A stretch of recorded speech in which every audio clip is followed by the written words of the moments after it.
The 1999 NASCAR Winston Cup season is down to its final 7 races. Bright sunshine and more than 81,000 fans are here at NASCAR's oldest facility, Martinsville Speedway in Virginia, as the drama for the championship continues.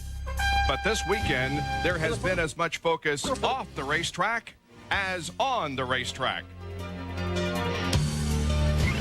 For the first time since May of 1992, Ray Evernham will not call the shots from atop this pit box of the Hendrick Motorsports car number 24.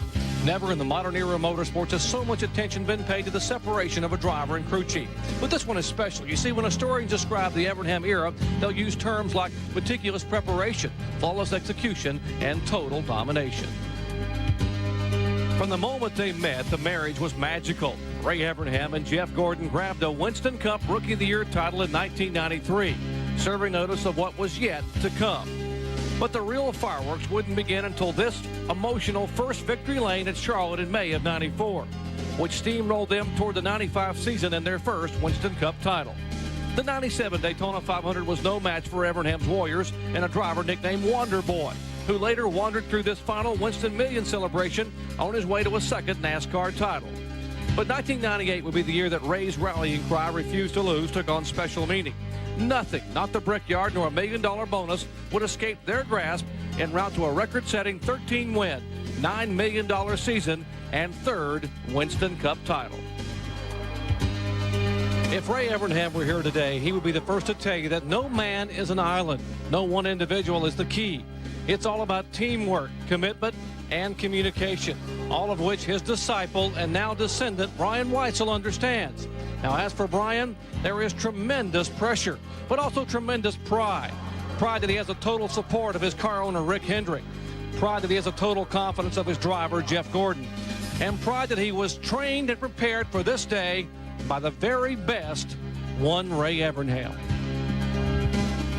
So all the rumors and the speculation that we wondered about for the last couple of weeks are true. Ray Evernham is gone. And I think one question that a lot of race fans are asking today, Ned, is why has he abandoned the team with just 7 races to go this year? Bobby, it had to become a major distraction for not only Ray Evernham, but the entire 24 team. They didn't need that at this point of the season. It also gives him an opportunity to go away and do whatever it is that he's going to do.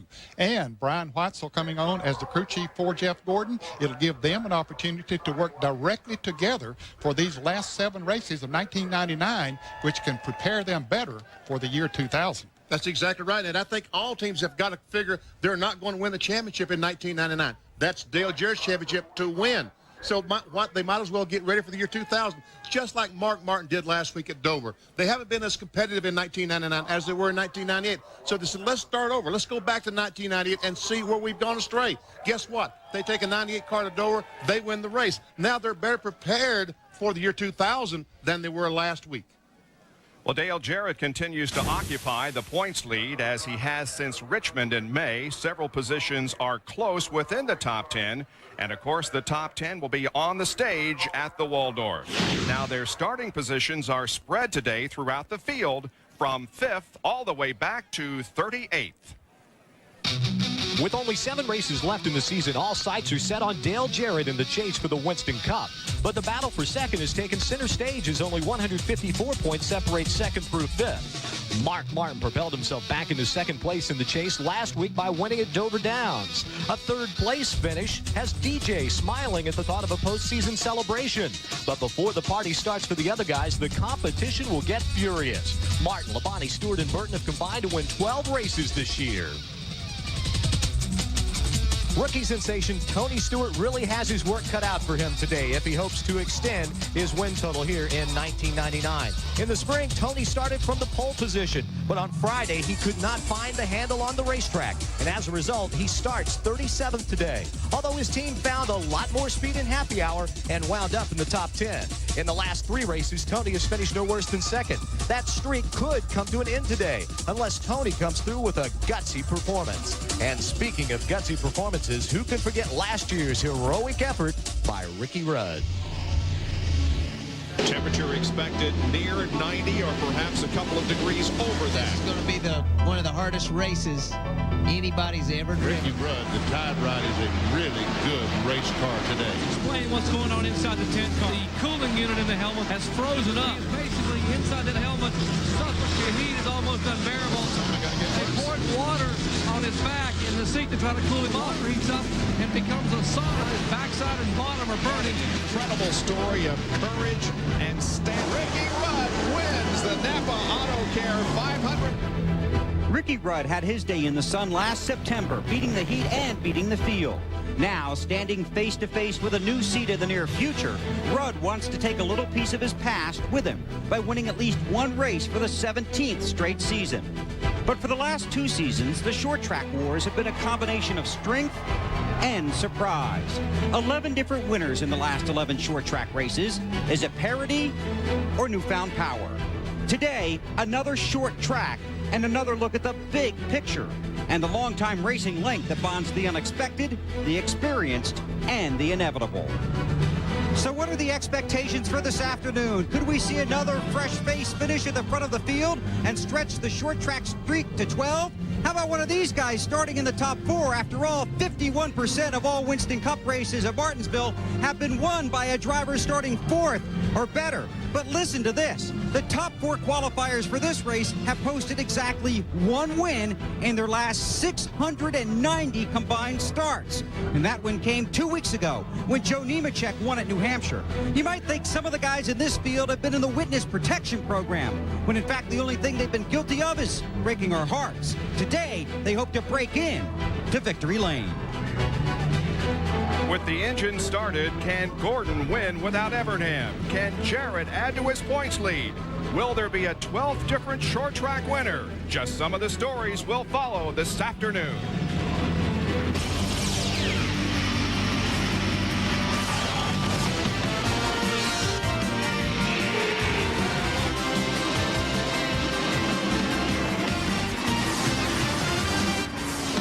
ESPN, the worldwide leader in sports, and the National Association for Stock Car Auto Racing, NASCAR, welcome you live to Martinsville Speedway in Virginia for the NAPA AutoCare 500, the 28th race of the 1999 NASCAR Winston Cup season.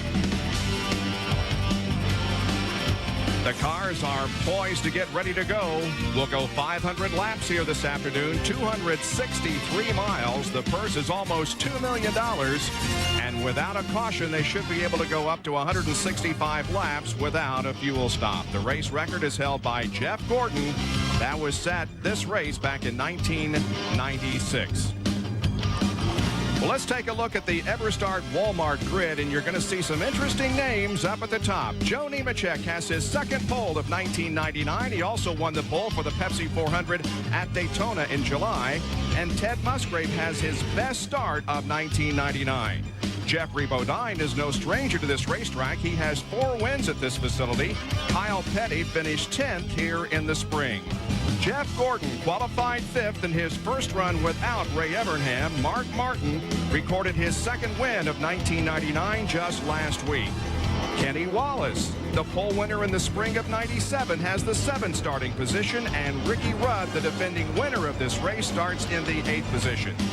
Back in the 5th row, John Andretti, who won this race here in the spring, and Rich Bickle, who recorded his career best finish in this race last year when he came home 4th.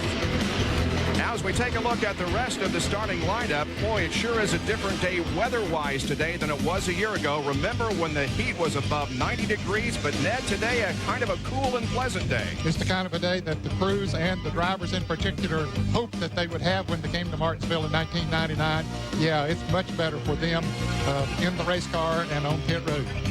And Benny, as we take a look back through this starting lineup, a lot of times we talk about how some of these guys in the middle, the back of the field are at a disadvantage because there are 2 sets of pits, but not here. But boy, the pits run all the way from turn 3 around to turn 2. Well, that's exactly what Martinsville Speedway did. They built one pit road. You enter up in turn 3, and you come out of the pits in turn 2. And it takes forever around that long pit road at about 30 miles per hour. As you see, Hud Strickland and Kevin LePage, the last car to get in on qualifying. And there are provisionals. How about these two guys back in the 18th, 19th row, Stewart and Earnhardt? Tony Stewart won the pole for this race in the spring, but had to take a provisional to get into the starting lineup here for this event. 4 drivers failed to qualify, including Ron Hornaday, Morgan Shepherd, Dick Trickle driving the number 41 car, and Tim Fedewa was given the assignment in the 91 machine but did not make the race. We've got 10 onboard cameras for you. Tony Stewart starting in 37th, the Home Depot onboard camera. Bill Elliott, McDonald's onboard camera, starts in 33rd. Bobby Hamilton will be carrying the Napa onboard camera starting in 30th spot. Kenny Irwin has the Ribestas onboard camera starting in 27th position. Bobby Labonte, the Circuit City onboard, in 25th. Wally Dallenbach has the Budweiser onboard camera. He starts 23rd this afternoon. Rusty Wallace always runs so well in 20th, the Miller Lite onboard. And Mike Bliss, the Jimmy Dean onboard camera. Ricky Rudd, give the kids the world, starting in 8th spot. And Mark Martin, the Valvoline, starting in 6th. We're ready for racing at Martinsville.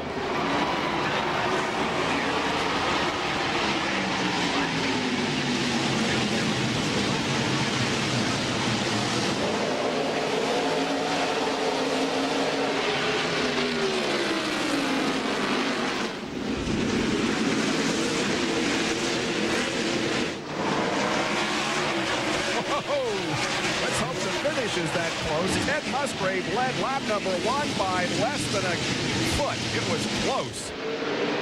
And they're still side by side. You couldn't do that here at Martinsville, run side by side for a couple of laps. But that second groove is working now. And let's see who's going to lead this lap. It's going to be Musgrave again. And the second time that Ted has led in 1999 rather. He led at the Trans-South Financial 400 in Darlington, but still they are side by side all the way around the racetrack. That's pretty impressive that Ted Musgrave is able to hang on up there this early in the race. He led that lap. I don't think Nemechek has led a lap yet. He's right there. He started on the pole, but so far it's been Musgrave coming back down the front stretch to lead each lap.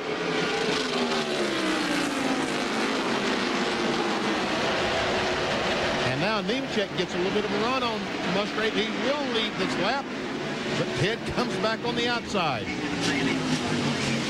Jeffrey Bodine right there in the 3rd spot as Mark Martin's moved to 4th, then Kyle Petty, Jeff Gordon, Ricky Rudd, Kenny Wallace, and John Andretti. On board with Mark Martin. Ooh, Nemechek got very loose coming off turn 4. He gathered it back in, and Musgrave had to back out for just a moment to keep from hitting him. It would definitely not be the position to get to spin in front of all the, because there'd only be 42 other cars coming along trying to hit you. Now they get pretty much in single file formation all the way back to about the 21st spot. Again, we're on board with Mark Martin, who runs 4th. High above Martinsville Speedway, the Pennzoil Copper Cam has the shot as the cars come through corners 3 and 4 and onto the straightaway. And you can see how much the field has strung out already. They're almost halfway around, if not a little bit more. Just about halfway around. So right now, Jerry Nadeau running in 43rd is already a half lap behind just in 7 laps. Rusty Wallace beginning to move back there, moving on the inside of Michael Waltrip into car number 7. Rusty started 20th.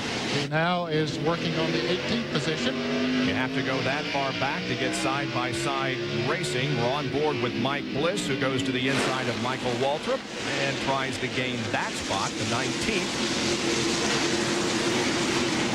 And he will do so. Waltrip and Wally Dallenbach also running side by side. For a taste of the race, let's check out the onboard telemetry.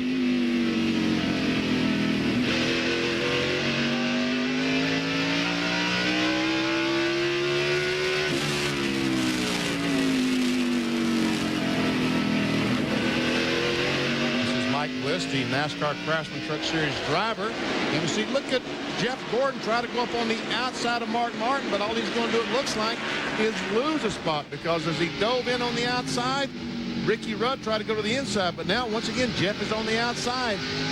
Can't make it work. And now Mark is going to move up and give him some room. Jeff will continue on the outside. It's the battle for 5th position. Rudd also trying to position himself to the outside of Mark Martin. And Rudd will take the spot away from Mark, and so will Ricky.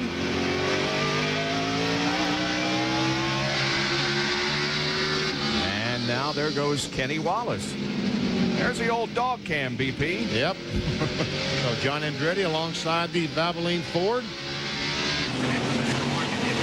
So Mark, despite the fact he's running down where most people do, is losing spots here. Well, a couple things have happened. Once a car got up on the outside of him, it took the line away that he needed to get into the turn, plus the fact that Mark is not fighting the situation that much right now, and said, okay, if you guys want to run that hard this early in the race, go ahead. I'm not going to keep you from it. Rudd takes a position away from Gordon, so move Ricky Rudd up to 5th. Now Kenny Wallace will challenge Jeff for the 6th position down the backstretch.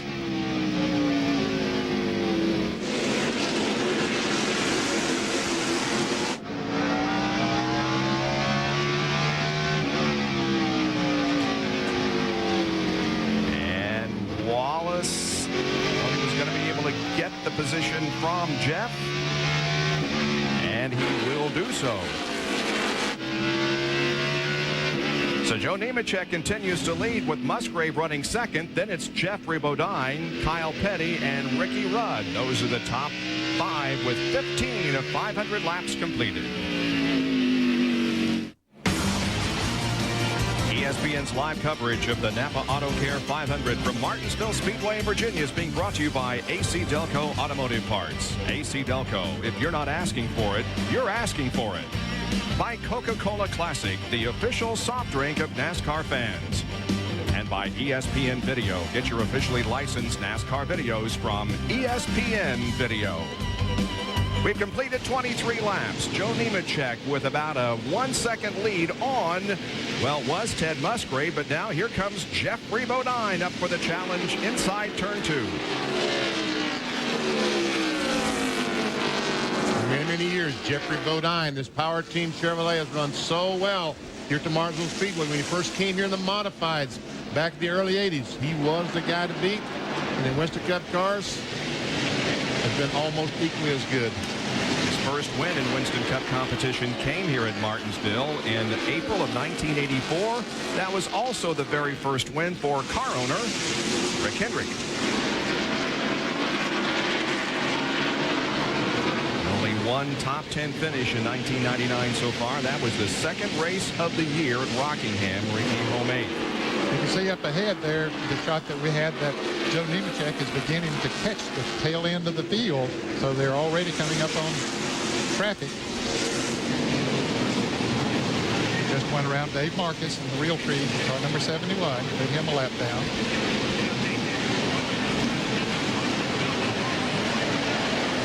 We go back here to 18th and 19th position. That is Mike Bliss in the 30 car. Smoke. And he is smoking. Yes, he is. A lot of smoke coming out of the back of that Jimmy Dean Sausage Pontiac. As we look back at our camera, we can see the smoke, and it's much worse in the corner. So let's go on board with Mike Bliss, check out the taste of the race, see what kind of miles per hour, RPMs that he might be turning. Go high, go And high, we do go have high. a yellow. Kenny Irwin has spun down at turn number 4. Necessitating our first yellow flag of the afternoon. It comes out on lap number 30. Irwin trying to get the car off the curb and point it in the right direction, and other cars having to move high on the racetrack to avoid hitting him. Unfortunately, he went a lap down. Dave Marcus got his lap back. Kenny, of course, has recorded 3 straight top 10 finishes in '99. He finished 10th at Dover, 10th at New Hampshire, and 5th at Richmond. It is the first to go a lap down here at Martinsville, and although Marcus did lose a lap, he got it back when the caution came out.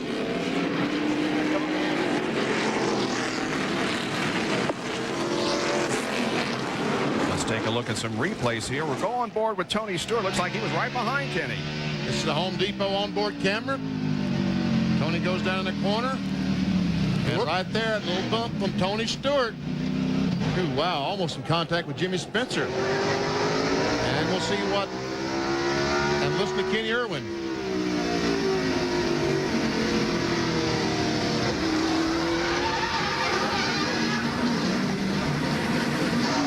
Doesn't take much in the corner just to send him on around. A lot of cars made pit stop during this caution, especially those back towards the tail end of the field. We saw the smoke coming from the Jimmy Dean Pontiac. They're looking over the situation. See if they can get Mike Bliss back in the race. The boot goes down, the pins go in, and Mike will be giving chase once again. Back in a moment.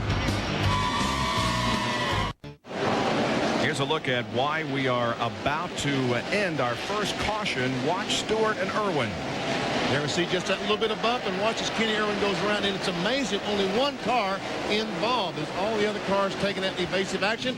Back to green flag racing. And that overhead replay courtesy of the Pennzoil Copter Cam, which is hovering overhead Martinsville Speedway and will continue to do so all afternoon long. And Ricky Rudd goes by Kyle Petty, takes over that 4th spot. And Kenny Wallace on the outside, and he's rubbing with Kyle Petty. Kyle didn't get off to the start that he wanted to on the restart. Now he seems to have that hot wheels rolling the way he wants it to. Kevin LePage lost a lap when he pitted during this caution period, and more from John Kernan. Bob Kevin was called for pitting out of the box. The right side tires, NASCAR official says they were over the line. Pat Tryson argued, but to no avail, so he was penalized a lap. They took on right side tires, also removed the spring rubber from the right rear. To Bill Weber. Mike Bliss in an on-the-track audition for the 30 ride. He has worked out an agreement to get out of his contract at Roush Racing. Wants to try and make the move to Winston Cup. Had a good start going, was following Rusty Wallace through the field. They had a power steering fluid hose knocked loose. That's what was causing the smoke. They brought him back in. They tightened the hose. They filled him up. He lost a couple of laps. Indeed, he is 2 laps down, while Irwin and LePage are 1 lap down. All the other 40 cars on the lead lap. And up front, while Nemechek leads, it's a good race for 2nd and 3rd. Jeffrey Bodine, Ted Musgrave, and Ricky Rudd. Jeffrey Bodine had just passed Ted Musgrave just before the caution came out, and now Musgrave is all over him, wants the position back. We'll continue to track the points for you throughout the afternoon in our Napa Field summaries. Mike Skinner at the moment is up into the 10th position, and Terry Labonte down to 11th. That's one of several good points battles that are going on throughout the top 20 in Winston Cup racing. Tony Stewart continues to move his way up through the field. He is about to take the 26th spot from Brett Bodine. On NASCAR Today, he talks about following Dale Earnhardt through the field. Right now, Earnhardt is up in 22nd. And as you said, Stewart is now in 26th. Just ahead, Jimmy Spencer. And his teammate, Stewart's teammate, Bobby Labonte, just up ahead. And there's Dale Earnhardt, the Goodrich Chevrolets. He goes by Rick Mast, and that will move him up another spot, up to 21st. John Kernan has more on Dale Earnhardt. Dale Earnhardt has been making a charge toward the front after starting in the 38th position. They did not pit under that caution. Instead, Earnhardt made an adjustment inside the car. He made a brake bias adjustment to dial in 1 round more of rear brakes to help him get into the corners to help with the braking balance of the race car. But he's flying so far. And you can look at several criteria to determine the short track champion for 1999. But if you were to look at average finishes in the first 5, and this is, of course, the 6th and last short track race of 99, Dale Earnhardt has the best average finish of 8.8. So Wally Dallenbach going to corner, and Jimmy Spencer get on the inside. Meanwhile, you're seeing Mike Skinner on the inside of the 22 car. That's about the 11th position. And then we see Ricky Rudd on the inside of Musgrave trying to take over that 3rd spot. And I believe this tide ride is really good at this point of the race. Seems like you said that a year ago at this time, didn't it? By the end of the race, however, Rudd was not in very good shape. Remember the heat and the fact that he was suffering from the flu, and he still drove to victory lane. Terry Labonte is off the pace.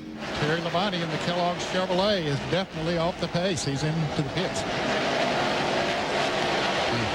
Doesn't look good. And here comes Kyle Petty on the inside of Musgrave. That's fourth position. Ted, don't look behind you, but they're all ganged up on you now. As Kenny Wallace is going to try to follow Kyle Petty through. And right behind that, John Andretti trying to get on the inside of Jeff Gordon. This racetrack is all about position and brakes and horsepower. Overall, the 1999 season has been a very good one for Kyle Petty. He has 6 top 10 finishes this year. That is 4 more than he had in all of 1998. And add to the fact that some of the finishes that he's had this year really don't reflect how well that he and the Hot Wheels Pontiac has run.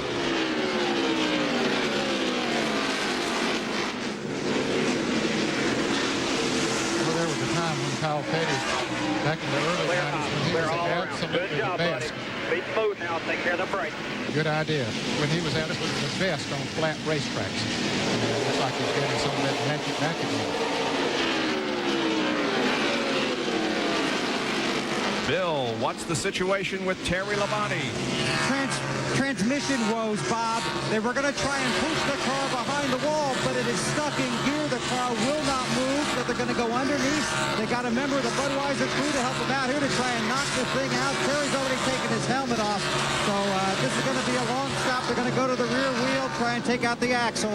Terry Labonte's had problems here before, and they've been able to fix it, and he finished second, but he is not going to finish second here today. Just sits there hopelessly and helplessly as the laps continue to click away. He's now 5 laps down, and that, of course, is going up. Joe Nemechek has a 1 1/3 second lead on Jeffrey Bodine as Terry Labonte sits on pit road. The NAPA AutoCare 500 from Martinsville, Virginia continues in just a moment. It's a dead heat coming out of the turn. Martin spots an opening and roars through it. Mark Martin takes it wide, very wide. He's leaving the track. Hardee's new All-Star Bacon Cheeseburger. A big, juicy bacon cheeseburger loaded with everything. A favorite of Mark Martin of the Hardee's All-Star Racing Team. Martin is through the gate and back on the track. The All-Star Bacon Cheeseburger. Only at Hardee's. 57 laps completed already. A lot of things have happened. Power steer hose for Mike Bliss. A spin by Kenny Irwin as he feels the back bumper of Tony Stewart, and Terry Labonte on pit road because of a rear end gear problem. Martha Nemechek cheers as her son Joe continues to lead the NAPA AutoCare 500. There's the overhead shot of this half-mile facility, courtesy of the Pennzoil copter cam.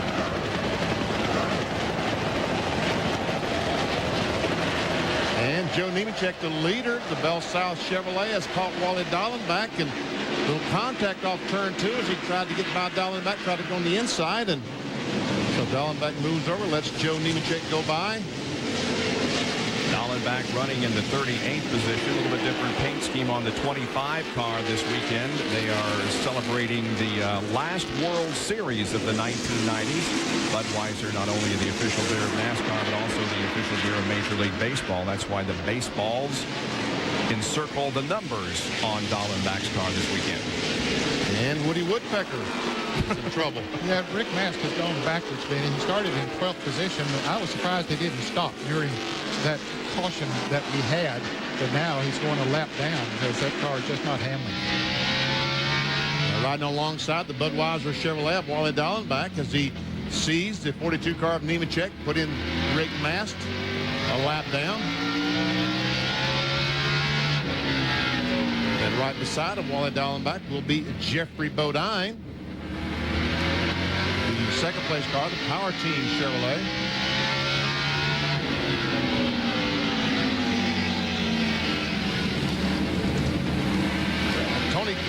Tony Glover, the crew chief on the 42 car, ought to be very happy about what's going on down there. Here's the Jerry Punch. Well, Benny, he is, but he's not down here. Actually, how important is working traffic at Martinsville? We'll take a look at where the crew chief and team manager Tony Glover is.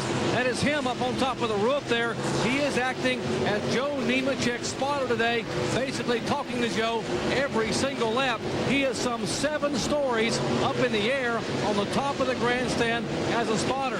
And by the way, Nemechek dominating early in this race a year ago. Sterling Marlin qualified 7th and led the most laps, only to have an electrical problem with about 30 laps to go. His crew chief that day, the same man, Tony Glover.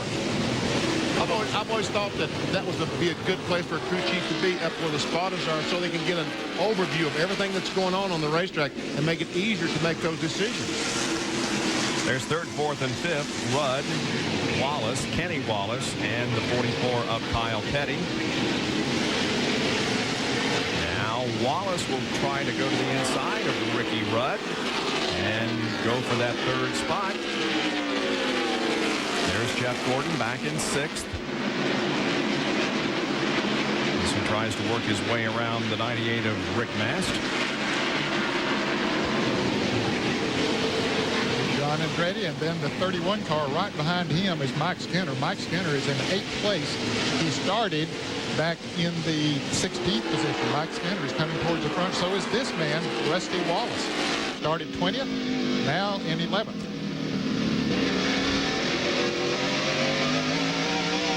To me, any surprise to anyone watching this race that Rusty Wallace would run good at Martinsville. He always has the car up front when we come to this speedway.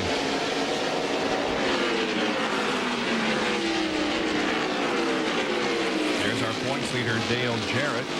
He runs back in the 13th position. After just taking that position away from Jeff Burton.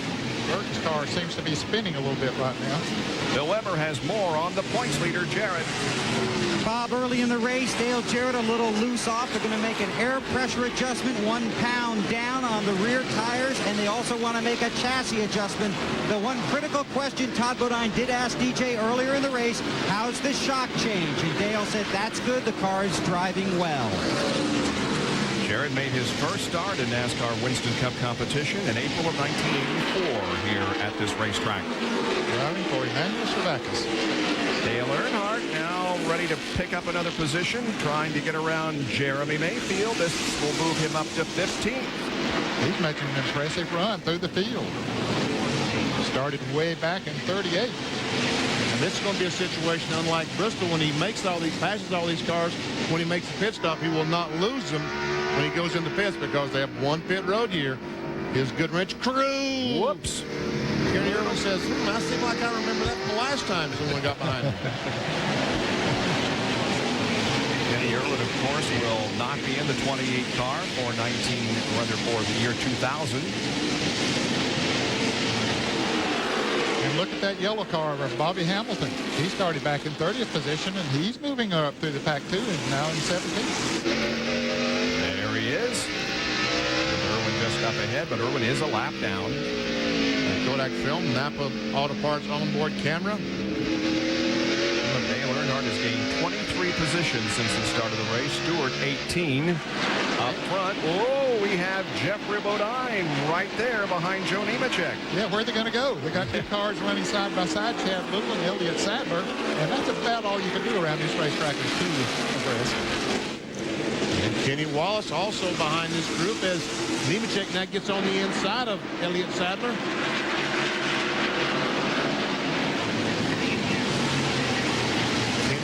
Want to go on the outside of Jeffrey. Kenny was the slow car. Just be patient. So now that's my chance, but it wasn't.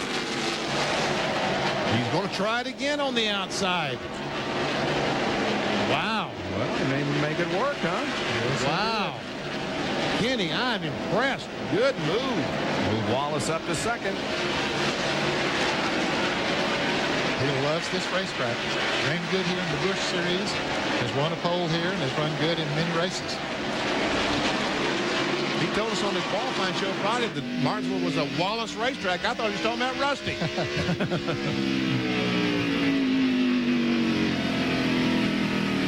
The quarters are very, very tight at Martinsville, needless to say. Stewart continuing to march toward the front of the field. He's up to 20th. Started 37th. From his onboard camera, up ahead is Jeremy Mayfield and Sterling Marlin and his teammate Bobby Labonte. You see Bobby Hamilton up there trying to go on the outside of the 18 of Bobby Labonte, take away a spot. Oh, Mayfield got a little rough into the corner. That allows Stewart to pull up alongside of him. This is the NAPA on board of Bobby Hamilton. As he looks back at this group, there's Hamilton right behind Sterling Marlin and the 18 of Bobby Labonte.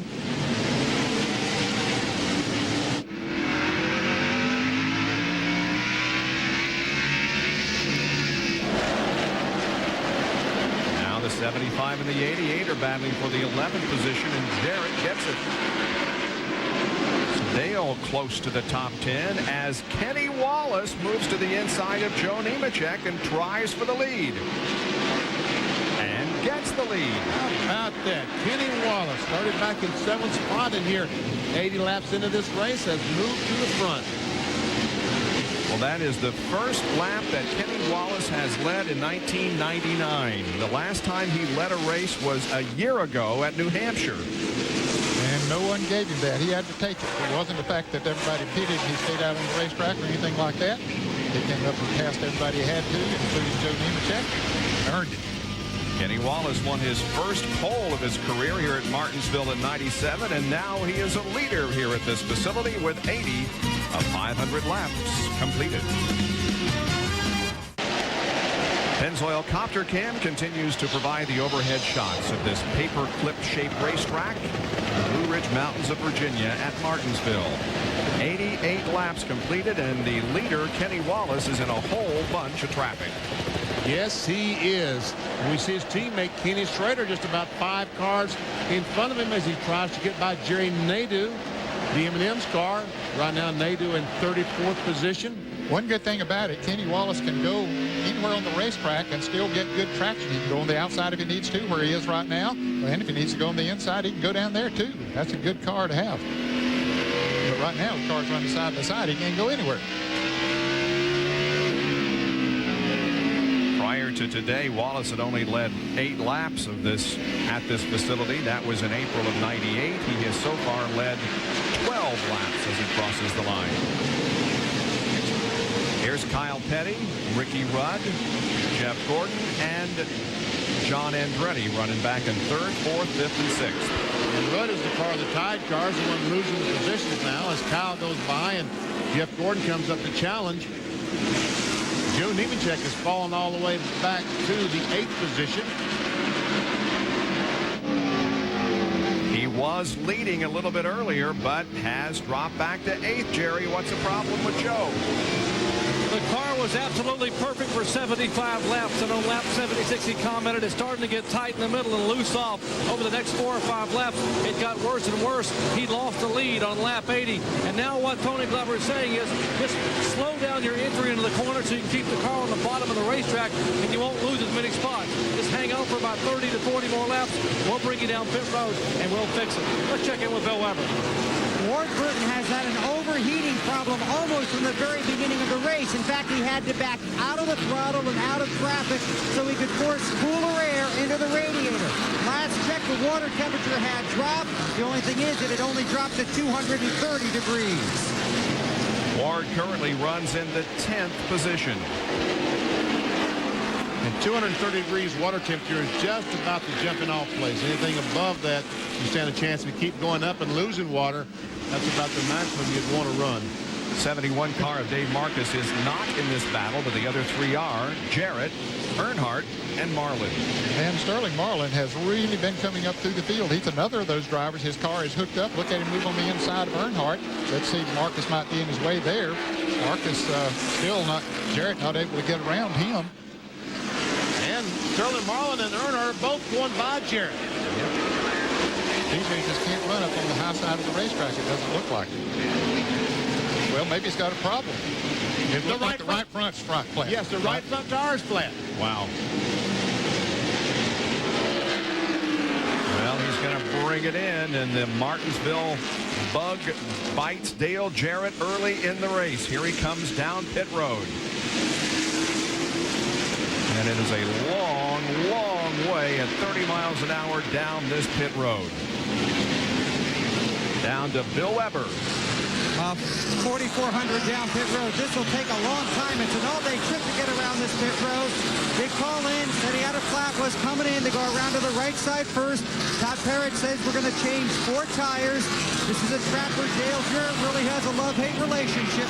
He's finished 12th or worse in 5 of the last 7 races here. He does have 2 top 10s in the last 3 races, but he has a long day and a hard battle ahead of him now. The Winston Cup points leader still crawls down pit road. And despite the fact it only took 16.7 seconds, Jarrett is a lap down. You know, now he just got to hope. The team has just got to hope and pray that the caution flag doesn't come out before the leaders have to make their pit stop. If that should happen, if it stays green for another 75 laps or so, then Dale Jarrett will be okay, because these new tires will allow the car to run a little bit faster, and when they slow down and make their pit stops, then he should be able to get back in contention. Now he's 2 laps down now. The leader is not too far out in front of him, but it's 3 or 4 seconds, and he's got a lot of cars to pass before he can get to him. John Andretti takes the 5th position away from the man with whom we ride. That's Ricky Rudd. Jarrett right behind Rudd, and then Mike Skinner, who, as Ned pointed out earlier, has really made a move toward the front. He's up to 7th. Spotters of these cars that Jarrett's coming up on will say, hey, he's got new tires on, let him go. He's a couple of laps down. So that'll work to his advantage. Bill, what's that tire look like? Tire looks good, Bob. Right front off the 88 car, it's the valve stem. Very loose here, broken valve stem on the right front tire. Air leaks out, it goes flat. He's got to come in, and now he's got to continue that battle. Valve stem on the right front of Dale Jarrett's car. Wow. And an unfortunate set of circumstances for Dale Jarrett chasing his first NASCAR Winston Cup championship. Just past the 100 lap mark, it's Kenny Wallace leading at Martinsville.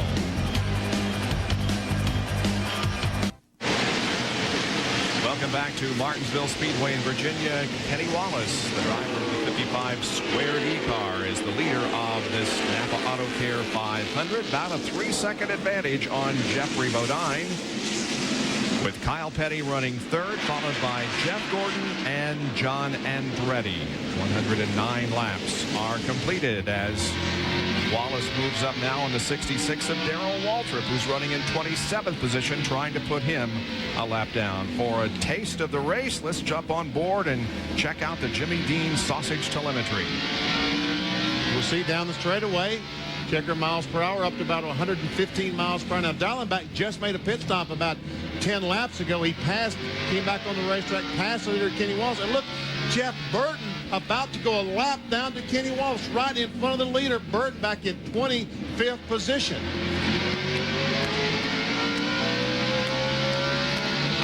And this is a situation that can sometimes cause a caution when you run up on, the leader runs up on cars that wants to stay on the lead lap. Not that Jeff Burton would do anything wrong, but a lot of cars battling back and forth with each other trying to stay on the lead lap, and sometimes they just touch, and that can be disastrous.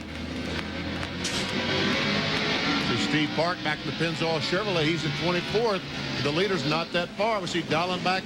That red strip goes across, and there's Martin Martin. Also, Jeff Burton's teammate has fallen back to the 23rd position, not too far in front of the leader, Kenny Wallace. Jeff Burton, who won this race 2 years ago, is a lap down. There is Mark Martin, who's running back in 23rd position and close to being lapped. Here comes Wallace. There are Burton and Jarrett, along with the 66 of Darrell Waltrip. Jerry, what's wrong with the 99? Apparently they think they may have a tire going down, so the spotter's been trying to get him on the pit road. Now, indeed, he has made the move on the pit road, but it is a very, very long way from the north end of this racetrack all the way down to where they are pitting off of turn 2 at 30 miles an hour, 4,400 RPMs in second gear, and that's where his crew will wait on him to change 4 tires. They don't know which one it is, so Frank Stoddard has made the call. We'll go ahead and change all 4. We cannot take a chance. They wait and wait for the X-side forward, and now he has finally gotten here. Frankie Stoddard will dash across to change the right front. The right rear tire coming off. The jack beneath the car. No chassis changes, just left side. As DJ now gets a lap back. That's pretty important for that championship point race. Jarrett now has gotten one of his two laps back. Left side tires off the Jeff. He is down and away. And not a great distance to go before he gets back out on the racetrack. Jeremy Mayfield is in, Bill. 116 laps on the board. He's got 4 tires, big chassis adjustment. A lot of trouble with the left rear tire. Lug nuts fell off. They got him back on. He's on his way. Long stop, very costly at a short track. Now there is Jarrett, and you can see that he is ahead of Kenny Wallace, so he gets lap 1 of his 2 laps back. And we see Mark Martin on the lap down. Bill Weber, what's going on with Mark? Penny, they're getting ready to pit the 6th car. Mark Martin's car very loose. He's been complaining about it almost from the drop of the green flag. Loose car, they should be headed down pit road. They are headed down pit road. So is Ted Musgrave, who started from the outside of the front row and led the first 3 laps of this race. But now he, too, is on pit road just ahead of Mark Martin. He flanks off, and now here comes Mark to his pit box. Bill is there. Well, this should be a lot of work for this crew. They're going to make a big chassis adjustment on the right side. Of course, we'll get 4 tires and a full load of fuel. They drop the wedge wrench, so that's the only chassis adjustment they're going to make. Slap on the left side tires, try and bolt those on and get Mark out as quickly as possible. His car, again, was very, very loose. Former winner here at Martinsville in the spring of '92. Mark Martin accelerates now as he hits the racetrack. Ken Schrader about to come into the pits. We'll see others coming in. Rick Masters in the pits now. There'll be others that'll stop shorter than they would have to as far as fuel is concerned because of loose race cars. We'll see Schrader bringing the Skoll Chevrolet into a stop. This is a team car from Kenny Wallace. Both cars out of Andy Petrie Racing. Jimmy Spencer has come into the pits. You see the right side's coming off the Jimmy Spencer automobile, and a big adjustment in the right rear. Schrader is away. Work of being completed on Jimmy Spencer, and now he pulls away. And Jerry has an update on the 99 car. Doc? Yeah, let me correct myself. I said they were coming because they thought they had a tire going down. What they were actually saying was 4 tires instead of flat tire. And the reason they pitted was because once he got lapped and had gone a lap down, they decided to go ahead and make their pit stop and work on the car rather than stay out there and lose more and more time. So that's why the pit stop. It was an early scheduled stop. On board with Bobby Hamilton, looking back on Rich Bickle, who ran so well here a year ago, and he now is just about to get lapped by Kenny Wallace. There's Kenny. And he gets on the inside of Bobby Hamilton, trying to take that position away. That is the 21st position now. That would put Hamilton back to 22nd. But bigger trouble than that is Kenny Wallace, but now he goes off the pit road. And the leader is coming in. Entering the pits in turn number 3 and driving all the way around to turn 2. And this has got to seem like an eternity. And Kyle Petty picks up the lead as he passes Jeffrey Bodine, and Jeff Gordon takes over second. Here comes Andretti as Bill Weber will report on the pit stop. Kenny Wallace jumped on the pit road, then jumped on the radio. What's the speed? What's the speed? 4,800 in second gear. Right side tires are on. Come around to the left. This is tires and fuel only. Notice the bright yellow lug nuts. That's so the teams can see the lugs with all the brake dust. Good stuff for the 55 to Jerry Punch. And finally, Joe Nemechek will be able to get something done to this A-Ling car. 4 tires, 3 rounds of bite to try to get this car to stick on the racetrack. They wanted to get this first pit stop under the yellow flag so they could unhook the rear sway bar. But that was not the case. Under green flag conditions, they will simply change the air pressure, put the bite in, and now put left side tires on. Our pole sitter, Joe Nemechek, had continued to fall back. And now finally, trouble with the left rear. They took the tire back off, now put it back on. And the 71 car of Marcus slowing on the track is pulled over. Nemechek with a very slow pit stop comparatively, 22.3 seconds. And there is Dave Marcus. And now a battle for the second position as Andretti goes inside of Jeff Gordon. And there's a leader right there also. How about that? Petty Enterprises running 1-2 right now. Kyle Petty the leader, and John Andretti, his team car, in second spot as DW. Now goes a lap down in 20th position. Darrell Waltrip loses another lap. He is experiencing brake problems already in this race. And Jeff Gordon now hits pit road. Remember the Rainbow Warriors under a new leader here this weekend. Brian Weitzel is the crew chief, with Ray Evernham having departed that operation earlier in the week. There is Weitzel. Bill Weber is right there also. Well, in Evernham-type fashion, Weitzel coaching his driver down pit road, encouraging his crew. 4 tires and fuel, no changes. A good run for Jeff Gordon. This team certainly under the microscope, and especially the pit crew don't want to make any mistakes. They know how many people are watching. Around to the left side, yank off those tires. Fuel is capped off, tightening the lugs, and Jeff Gordon has a good stop, and his good day continues. 15.3-second pit stop, but it comes just as Kenny Irwin spins down in turn 4. No caution yet. Yes, sir. Yes, there is caution.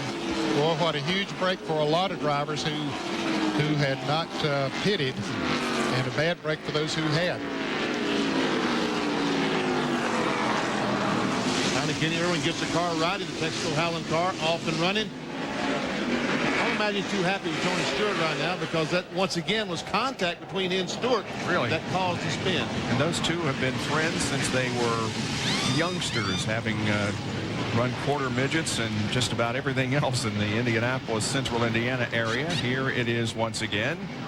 Remember, our first caution was brought out by a bump between these two, and the second one is going to be for the same reason. Well, now there are 14 cars on the lead lap. As we'll watch it again, there the 28 car slides out in front of the 20 car, and he just gives him a little bit of a tap, and around he goes. Pit road is open. But again, the entrance is way around in turn 3. There is Andretti and Kyle Petty. Well, obviously, Andretti was able to get by Kyle Petty before the caution flag came out to take the lead. And Sterling Marlin, that Coors Light car, remember, he has a great race car here today. And what a scramble this is going to be as these cars are trying to get their lap back on these cars that will be the leaders when the race restarts. And unfortunately, a lot of those that pitted late are 2 laps down, like Ricky Rudd and Jeff Burton and Mark Martin. Let's go to the pits and Bill. John Andretti wedges his way into his pit stall. No one behind him or in front of him, although they're looking for Park. Andretti has right side tires, no chassis adjustment. This is tires and fuel only. Andretti getting to left sides. Park is in front of him, but Andretti should be able to get out of there okay. That's the 40 goes by. Now the 43 almost hits the 18. They're on their way to Jerry. Kyle Petty, they just pulled him over on the left rear. Now watch him trying to leave. He pulled right in front of his teammate, John Andretti, who has to jam the brakes on to keep from hitting him. They have to move around the 60 car of Jeffrey Bodine, who they were making an air pressure change there. But Kyle Petty, only adjustment was to take the rubber out of the left rear to try to deal with a tight race car. Tight quarters coming off of pit road back onto the racetrack under caution for the second time this afternoon, and once again it involves a spin. Lots of bumping and banging going on as per usual here at the half-mile Martinsville Speedway. Back at Martinsville Speedway under caution. The leaders have all made their pit stops by virtue of the caution flag coming out. A good break for Kyle Petty and some of those who had not as yet pitted. Kyle took a rubber out of the left rear. Now here in the Jeffrey Bodine pit, they made an air pressure change in the left rear tire because the car was loose getting in and loose off. After qualifying so well and running second for much of the afternoon, the car had gotten so loose he couldn't drive it. Maybe those adjustments will make the difference. Let's check in further up pit road with Bill Weber. Well, Jerry, Mark Martin made another visit to pit road. Again, he got 4 tires. They topped off the fuel tank, and again, they added wedge to try and tighten his car up. Now, Dale Jarrett also came down pit road just for 4 tires and fuel. Todd Parrott just talked it over with DJ. They agree, actually. They have an awesome race car. Jarrett asked, what's the deal with the valve stem? Todd said, I really don't know. They're confident their car is good. They're just going to need some luck here. To John Kernan. Dale Earnhardt pitted for 4 tires right as the caution came out. He was on pit road, so he wound up losing a lap. They just did 4 tires, did not make any adjustments to the car. Tony Stewart pitted under the caution. He took on 4 tires. They made a wedge adjustment in the left rear. They also took a piece of tape off of the front air dam, the grill area. There are 18 cars on the lead lap as we get ready to go back to racing. You see the safety vehicles still on the racetrack, so we'll go at least one more. Got a weird lineup on the racetrack. The leader of the race is Sterling Marlin, and he is about, let's see, 1, 2, 3, 4, 5th back on the outside of on the left side of your screen there. All these cars in front of him on the tail end of the lead lap, including Jeff Gordon, Kenny Wallace, Rusty Wallace. Man, it'll be a big scramble. Whit Watson has the report on this race on the NHRA Advanced Auto Parts Nationals from Heartland Park and the World of Outlaws racing at Williams Grove. All that at 9:30 tonight on RPM Tonight on ESPN2. For more, log on to ESPN.com, part of the Go Network, go.com. Lights are still on to top the pace car. Piece of debris down in turns 1 and 2. That's what we're waiting on. And while we are waiting for them to get the track clear, we'll take another break and be back with more of our live coverage of the NAPA AutoCare 500. Partly cloudy skies over Martinsville Speedway, Virginia. Very pleasant weather conditions as we are 143 laps into the NAPA AutoCare 500. Let's check out the top 15 here. It's Sterling Marlin on top. Mike Skinner, Bobby Labonte, Kyle Petty, and John Andretti. Those are the top 5. There are 18 laps currently, cars rather, on the lead lap. Dale Earnhardt, Waltrip, Jarrett, all a lap down. See, Jeff Gordon, Rusty Wallace, Ward Burton, Kenny Wallace, all those cars are right in front of the leader between the safety car and the leader of the race on the tail end of the lead lap. Down to John Kernan. Sterling Marlin's crew chief Scott Eggleston has been talking things over with NASCAR officials. They want to know how those 4 cars lined up in front of them, 55, the 24, the 2, and the 22, pitted under green without losing a lap to them. They think they should be a lap down instead of on the tail end of the lead lap. But here we go back to green. Green, green, green.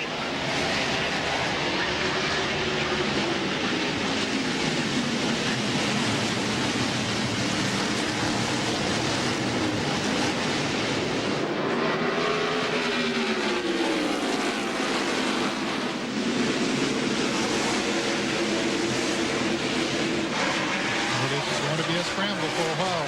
Well, that's exactly what I was thinking, Ned, because everyone wants in front of that 40 car. Jeff Burton, the 99 car. Let me in front of that 40 car. And we have another spin. And we probably going to have a caution flag, and that's going to let a bunch of cars get a lap back. Can Jeff Burton beat him back? Yes, he did, by just about a yard. Oh, and Tony Stewart's going to coast right back in front of the guys. Stewart's car's pretty tore up there on the left rear. He and Brett Bodine ended up against the wall. I think we can probably, if we have replays, show that the 28 car was also involved in this, not surprisingly. And we see Tony Stewart taking his gloves off and his helmet's next because the car will not go forward. Tony is not happy at the moment. No, he isn't.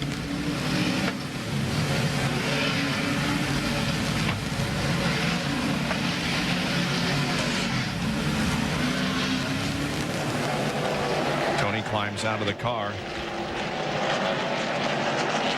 Brett Bodine was in the lead lap, and he too was involved in the crash.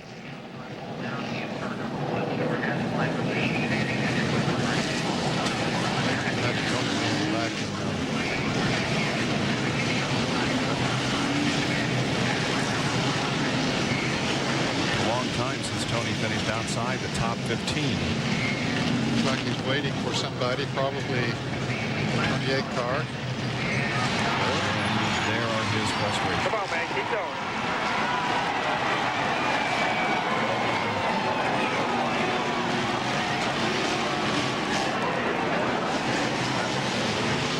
replay once again as the NASCAR official comes down and tries to calm Tony down. Here is the replay.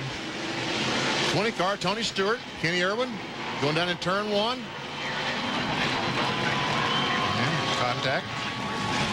Around he goes. Brett Bodine was up on the high side of the racetrack. Didn't look like Brett hit too hard, so maybe he'll be okay. But he did make contact with the right front against the outside retaining wall. We'll just have to see what kind of damage might have been done. Last time he finished outside the top 15, Tony Stewart, was here in April when he finished 20th after winning his first pole position. Jerry? Walking along beside Tony, obviously very upset, Tony, but it's been a frustrating day. The 28 car, Kenny Irwin, is that who got you? Well, I got into him the first time. The first time was my fault, and it was an accident. I had my spotter go down and tell his spotter that it was an accident. And then he gave me a hard time getting by. The second time we got by him, and he started catching us after that. I mean, after that, we were a little slower than he was, and I moved up to let him around. He hits me off at 2, so I hit him back in 3 and 4 and spun him, so he took me out again. How bad is your car damaged? Can you get back out? It's tore all to pieces. All right, upset Tony Stewart. We'll head back to the truck. Guys, 4th in the point standings. They need to get this car back on the racetrack, but right now, the most important thing is let Tony cool off a moment. Only one DNF in 1999. He ran out of fuel at the first race at Michigan. This could be his second, although they will, of course, try to get that car back in the race. We're back at the NAPA AutoCare 500 NASCAR Winston Cup race at Martinsville Speedway in Virginia under caution because of an incident involving Tony Stewart. His Home Depot Pontiac took the major brunt of the incident that involved Brett Bodine and also the 28 car of Kenny Irwin. Now there is history. Tony Stewart and Kenny Irwin have been friends since childhood, but earlier in the race, Tony gave Kenny a little bit of a bump, and Tony admitted that was his fault, and it was an accident. Later in the race, there was another run-in between the two that sent Kenny Irwin spinning for the second time, and now this incident that has put Stewart behind the wall. Going down in turn 1, that's Irwin in the 28 car. Tony Stewart goes in, a little bump, Kenny Irwin, and around he goes, and bam, backs up in that. Brett Bodine, he's the innocent victim of the situation. And just listen to this contact down in turn 1.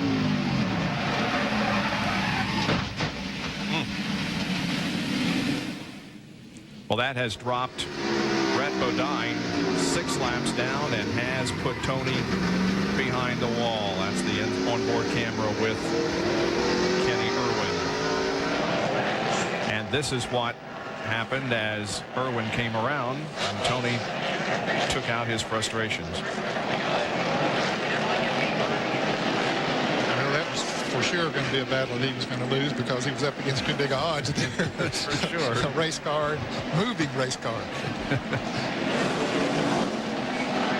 Since mid-season, Tony Stewart has scored the most points in NASCAR Winston Cup competition, more than anybody else, and also in the past 6 races.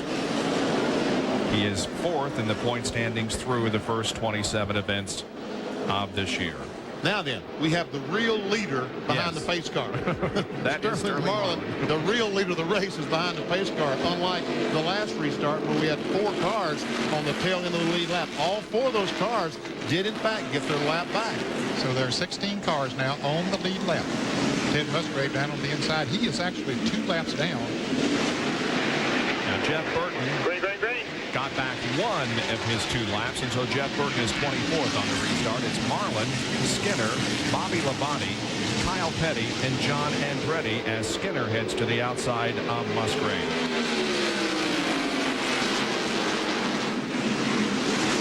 Michael Waltrip, Jeffrey Bodine, Steve Park, Ricky Craven, is in 9th position. Running back in 10th is Johnny Benson. And now, battle for the lead as Mike Skinner takes that Lowe's Chevrolet on the inside of Sterling Marlin and will take the lead on turn 4. We've had 8 leaders and 8 lead changes as Mike Skinner leads for the first time this afternoon. Joe Nemechek has led the most laps so far, 76. Contact between the 2 leaders. Almost a spin there by Skinner as Marlin bumped him. And here's Jimmy Spencer, that Winston car, trying to get a lap back. Gets by Sterling. Here comes 75 of Musgrave.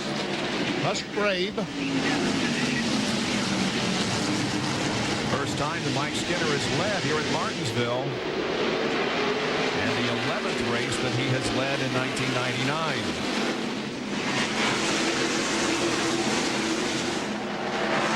Jimmy Spencer is 2 laps down. He would like to get one of those back. And Musgrave, once again, trying to get on the end. Here comes Kyle Petty. That's a battle for second, the 44 and 40.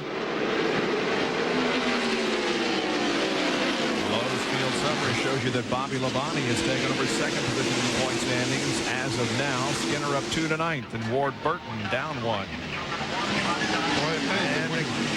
When you look at this top 10 here, Bob, those are on the lead lap. It's a group that sometimes we don't see up there. Kind of good to see that, isn't it? I mean, you look at those point standings, but yeah. And there we see Spencer on the inside of the leader. Here comes Musgrave trying to get their laps back.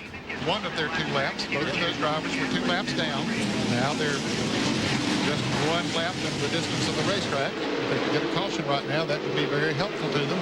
Sean Andretti running alongside Jeremy Mayfield. Andretti is in 4th position, while Mayfield is 2 laps down in 29th. On board with Bobby Labonte. He had problems in qualifying. He crashed late in the practice session on Friday, had to go to a backup car to qualify, but it's running well.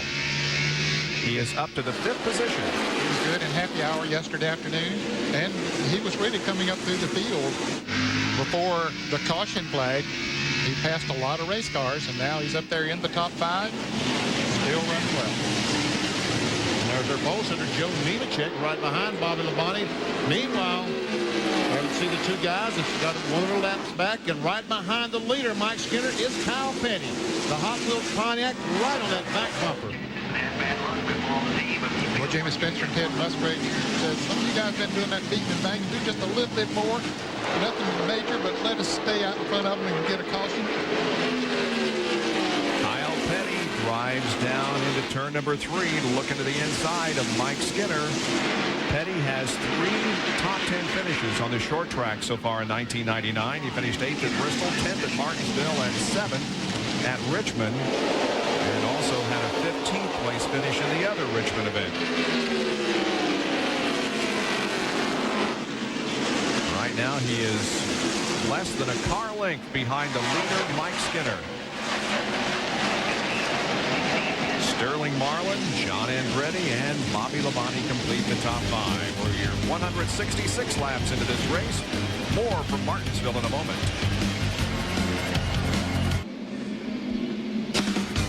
Sports Center at 7 o'clock Eastern Time tonight. We'll have the report on the following stories: the National League wild card race, the Astros, the Reds, and the Mets.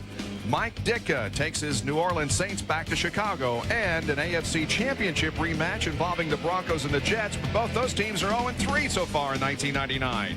Sports Center is at 7 o'clock tonight on ESPN. For more, log on to ESPN.com, part of the Go Network, go.com. On board with Bill Elliott, who is currently in 23rd position, a lap down. In the 99 car, the Exide Batters Ford racing for that 22nd position. That's pretty good. 1 millennium served. Yeah.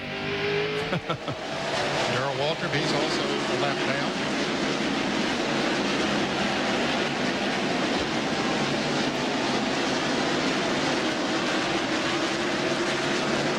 Watch as we show you where everybody is running, and notice these names up here in the top 10. Michael Waltrip, Steve Park, Ricky Craven, Johnny Benson, Kenny Wallace, all of those guys running in the top 12. Rich Bickle is in 13th position. So the guys that are on the lead lap here are some of those that you don't normally see up front, and by the same token, we've got Jarrett, Earnhardt, and others a lap down.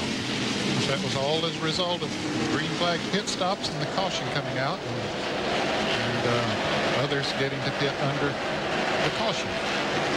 Everyone talks about short pitting. Why wouldn't everyone short pit to put on those fresh tires? Well, the penalty sometimes is the caution flag comes out and you're going to be a lap down when they restart. Jerry, good run by Mike Skinner. He's been in the front for 19 laps now. Indeed, Bob. I spoke with Larry McReynolds, who told me it's the same car. It's the same low snout car that they started with in 22nd spot in the spring and finished 4th. He said the problem with this car is for about 20 to 40 to 50 laps after we change tires, it won't go anywhere, just like in the spring. But from lap 50 to lap 140, we're a rocket ship. If we can hang on and hold Kyle Petty back there where he is, another 30, 35, 40 laps, we should be able to pull away. And by the way, they dodged a bullet this morning. They found metal in the Oberg filter and made a last-minute engine change prior to the day's race. There's the 31 of the 44 running in first and second spot. There's the third place car of Sterling Marlin. Back in the 4th spot, right behind Sterling, is John Andretti in the 43. John Andretti was the winner here in the spring. There we see the 18 car, Bobby Labonte, the Interstate Batteries Pontiac, is back in the 5th spot. You see Joe Nemechek, the 42 car. He is a lap down, 2 laps down, I'm sorry, in 30th spot. And Jeffrey Bodine, he is in the 6th position in the black number 60.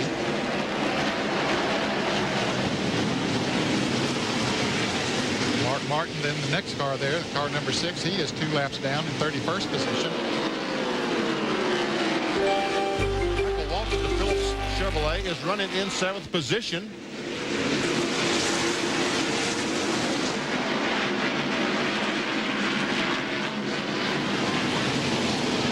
See Dale Jarrett, the points leader, going by. He is a lap down in 17th position.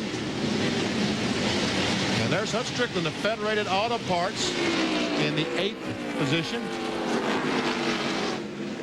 That's the highest running Ford at the moment, BC, 8th position. Wow.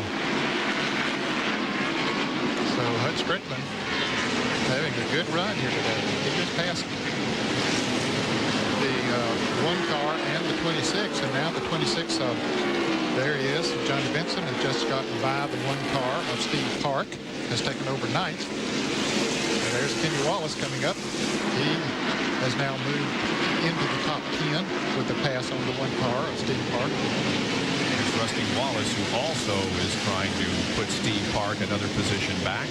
Rusty is in 11th. Park now to 12th. Dale Earnhardt is a lap down in 18th.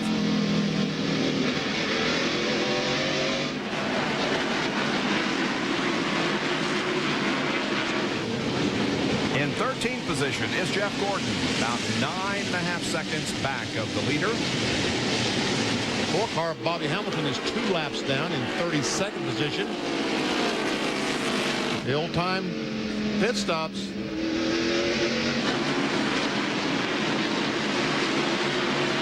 Ford Burton, car number 22, he's in 14th position in the Caterpillar car. He's on the lead lap. Ricky Craven is 15th. He's also on the lead lap, the Midwest Transit Chevrolet. And he is re-up for the year 2000 with this team. There's the 9 car of Rich Bickle, who's a little loose off the corner, but still on the lead lap in 16th position, but the last car on the lead lap.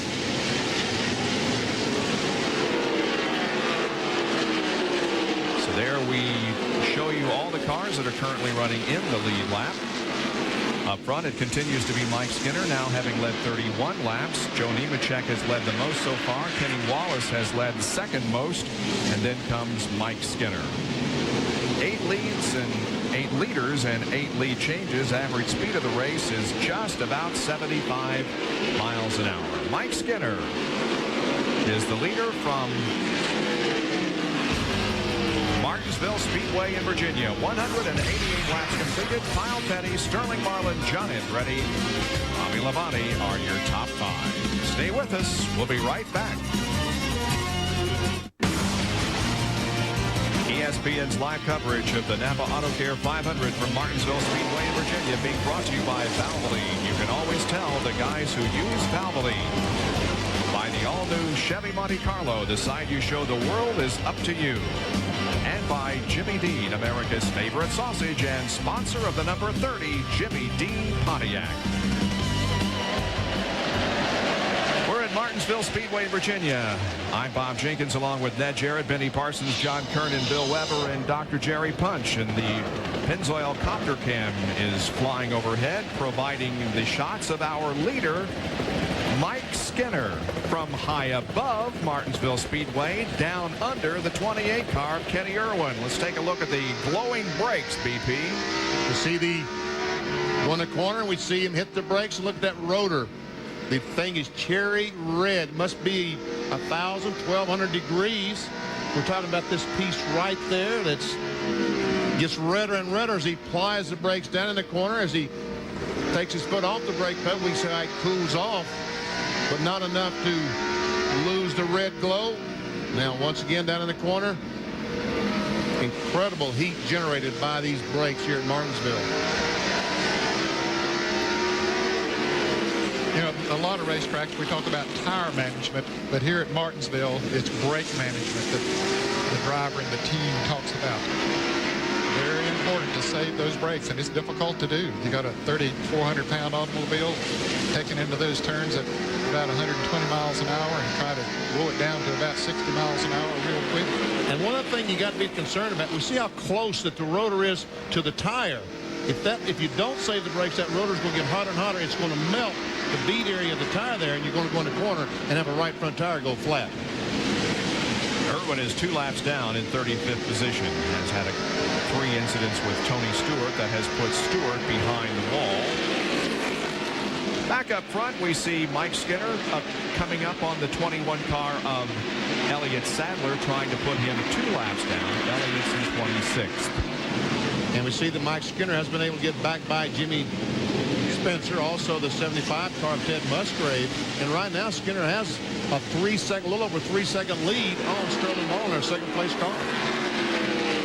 And at one time, Jimmy Spencer had pulled way out in front of Joe Nemechek, and he got one of his laps back, but now Nemechek has passed him back and has put Jimmy 2 laps down once again in the 27th position. That is a battle for the second position between the 40, Sterling Marlin, and John Andretti in the 43.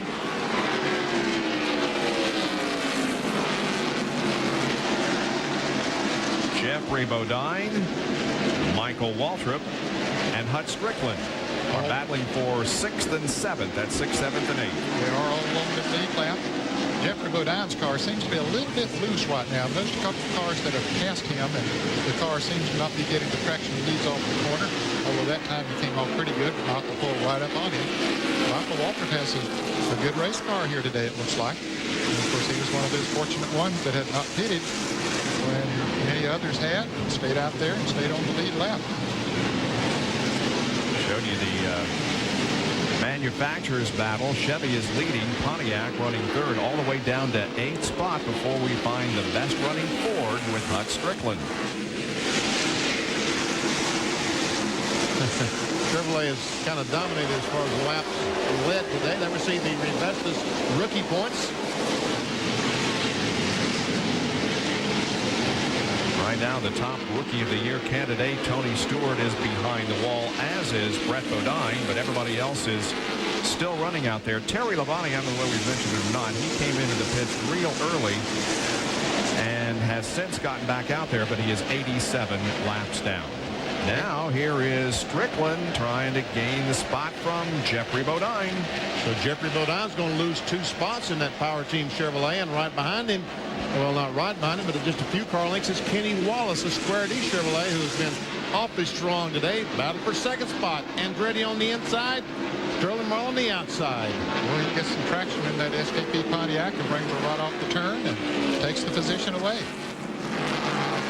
Just 2 career wins for John Andretti. His most recent was here in the spring at Martinsville.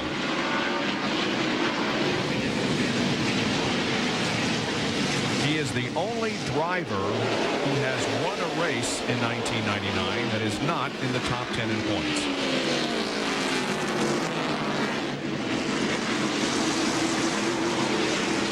The only driver who's won a race in 99 who's not in the top 10 in points. Correct. How about Joe Nemechek? Nemechek's not in the top 10 in points. Oh, right. Okay. I'm sorry.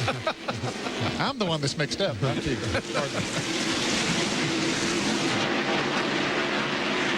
There we see Skinner behind Kenny Irwin. Trying to put him another lap down. Skinner a little loose there off the corner, wasn't he? Yes, he was. Because they've been on these tires long enough, the cars start sliding around, especially coming off the turns. Just past the 200 lap mark, and Mike Skinner, who made his debut in Winston Cup racing here in the spring of '86, finds himself leading in the fall of 1999. He has been up front for 54 of the 210 laps. It's Andretti, Marlin, Labonte, and Petty in the top 5. Back in a moment. Incidents here at Martinsville early on involved just 2 drivers, Kenny Irwin and Tony Stewart. They collided early. Then later on, there was another incident involving Stewart and Irwin, Kenny spinning around for the second time. And then a little bit later than that, Irwin hits Stewart, sends him into the first turn wall, and puts Tony behind the wall, with Stewart a very frustrated race driver. Down to Bill Weber.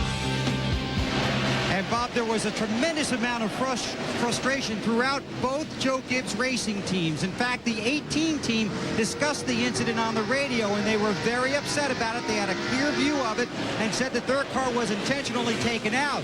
And basically what they referred to was the fact that Yates is a 2-car operation. They have a guy running for the championship, and paybacks can really hurt you. Well, obviously something like that always gets back to the other team.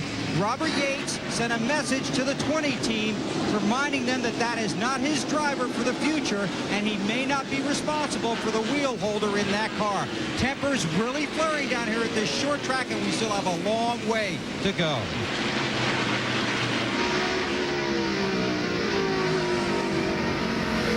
This is Kenny Irwin we're riding along with the Rebestos onboard camera as Dallenbach goes by.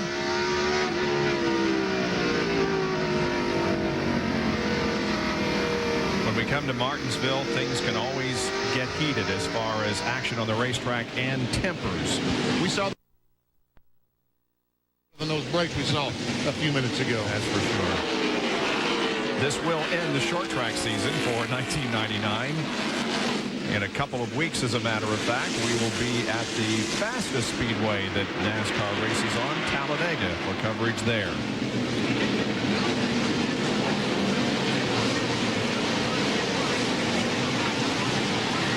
Kyle Petty has fallen back, so I'm battling for the second spot. Just Martin to go. Mark Martin just slowed dramatically coming off of turn 2. Don't know what the problem is with the valve lean forward. It looks like he's headed for the pits, maybe a flat tire. Right front tire is flat. Mark was running in 28th position, 2 laps down, and comes in for an unscheduled pit stop because of a flat right front, Bill. And he'll have to make a long trip down pit road. It will take him an extra long amount of time to get here. Jimmy Fenning has already warned his guys, you may have to lift up on the right-hand side of the car so they can get the jack underneath it. They plan to make a 4-tire stop. This will cost them a lot of time. Obviously, they'll be hoping that the caution flag does not come out. They do get the jack under the car, jack up the right-hand side. Right side tires are going on. They make a chassis adjustment, and now they may only go with right side tires, and they do. Mark Martin away. It just took them too long to get down pit road. They couldn't take the chance to put on left side tires. They've got the right front, and they want to look at it. Took him 14 seconds to get reshot on the right side. But that's going to put Mark 3 laps down now. He was 2, as we see this battle here between the 2 car of Rusty Wallace and the 24 car of Jeff Gordon. That's 10th and 11th. Gordon moves to the inside of Rusty.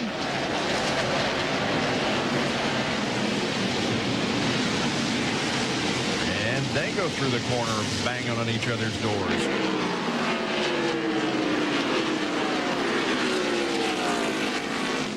Let me correct myself. Mark Martin is now being shown as 4 laps down, because as he was coming out of the pits, the leader passed him, so he is 4 laps down to the leader. Move Jeff Gordon up into the top 10 as he successfully passes Rusty Wallace. And there's Jeffrey Bodine, the 9th place car, directly in front of Jeff Gordon.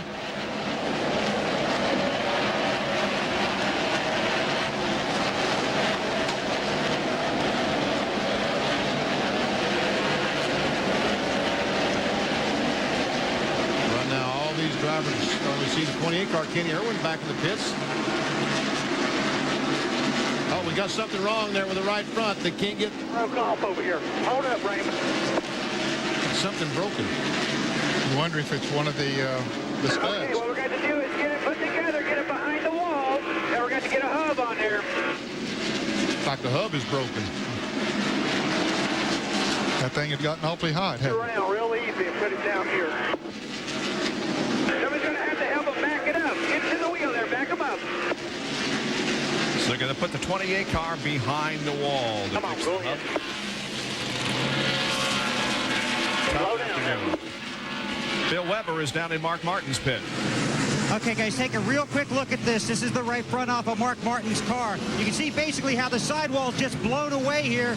Jimmy Fennig told Mark it's the sidewall, but it could have started with a bead problem. Now, Benny, you talked about this a little bit on NASCAR today, on how the brakes not only heat up, but so does the sidewall and so does the bead. Is this that typical problem you were talking about? That's exactly what I was talking about just a moment ago. When the 28 car, we saw all that red brake rotor.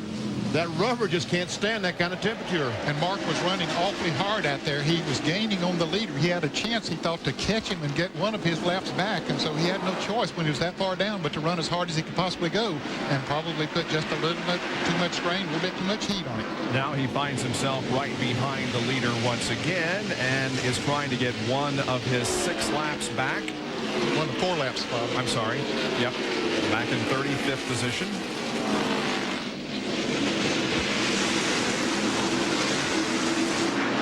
Does. Yeah, Skinner once again loose coming off the corner, and so Mark now just 3 laps down in the 35th position. Skinner continues to lead. He has been out front now more laps than anyone else. He's been up front for 78 of the 234 circuits. NAPA AutoCare 500 NASCAR Winston Cup race from Martinsville Speedway in Virginia is nearing the halfway point. Just 9 more laps until halfway. There are currently 3 cars off the racetrack: Brett Bodine, Tony Stewart, and the 28 machine of Kenny Irwin. There you see Brett Bodine's car right behind Kenny's. Well, Brett is back there because of the accident that involved Irwin and Stewart. And a few minutes ago, Brett also took out his frustrations on Kenny.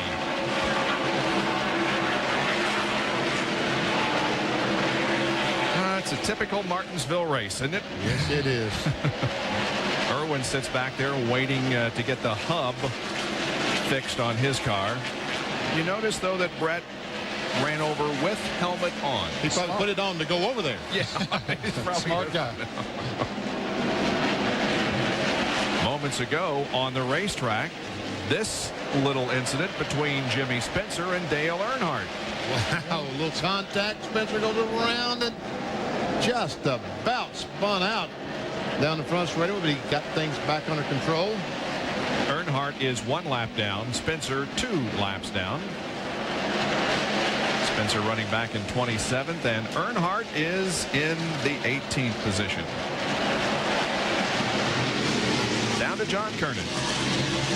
You mentioned that Brett Bodine came over with his helmet on. Actually, he's been sitting in his race car while the team is working on it. After Irwin pulled in, Brett unhooked his belts, brought the window net down, got out of the car, came over, had the confrontation with Kenny. Now, the reason we have not talked with Kenny is I asked him if he would be willing to talk on camera, and he told me no, he had nothing to say right now. Sometimes discretion is the better part of valor. We saw that left front just a moment ago when we got a close-up camera on the left front. We did see some sheet metal rubbing that left front tire. Right front looks to be okay, but it's down the, as we go down the backstretch, we'll see. Right there, just a little bit of smoke. Yep. But it's better that it's the left front as opposed to the right front.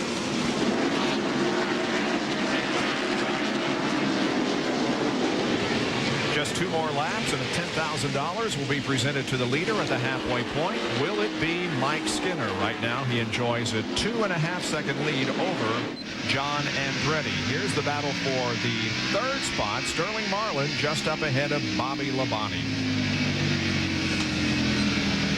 Oh, Sterling gets in the corner and gets him really loose. And the 18 car Labonte just goes right by.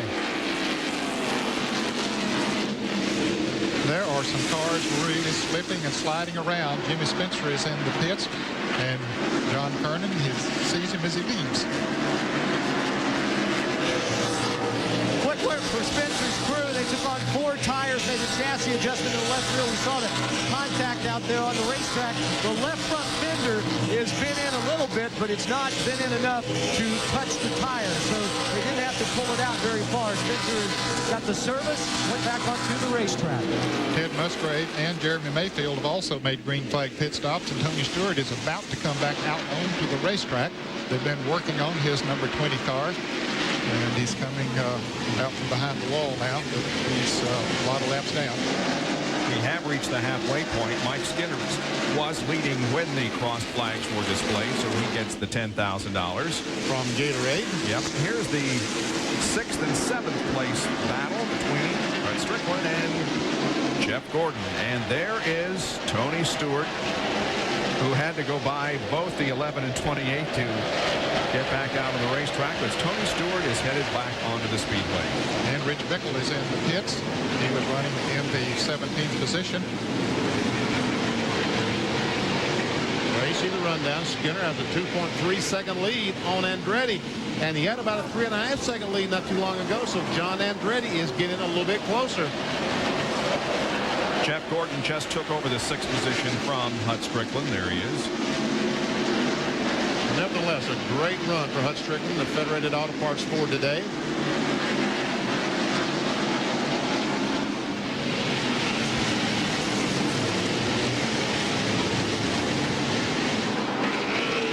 Jeff Gordon is shown as the fastest car on the racetrack, at least last lap. He was well above 100, rather above 87 miles an hour. Now there is the pole sitter, Joe Nemechek, who is 2 laps down and just about to go 3 laps down to Mike Skinner.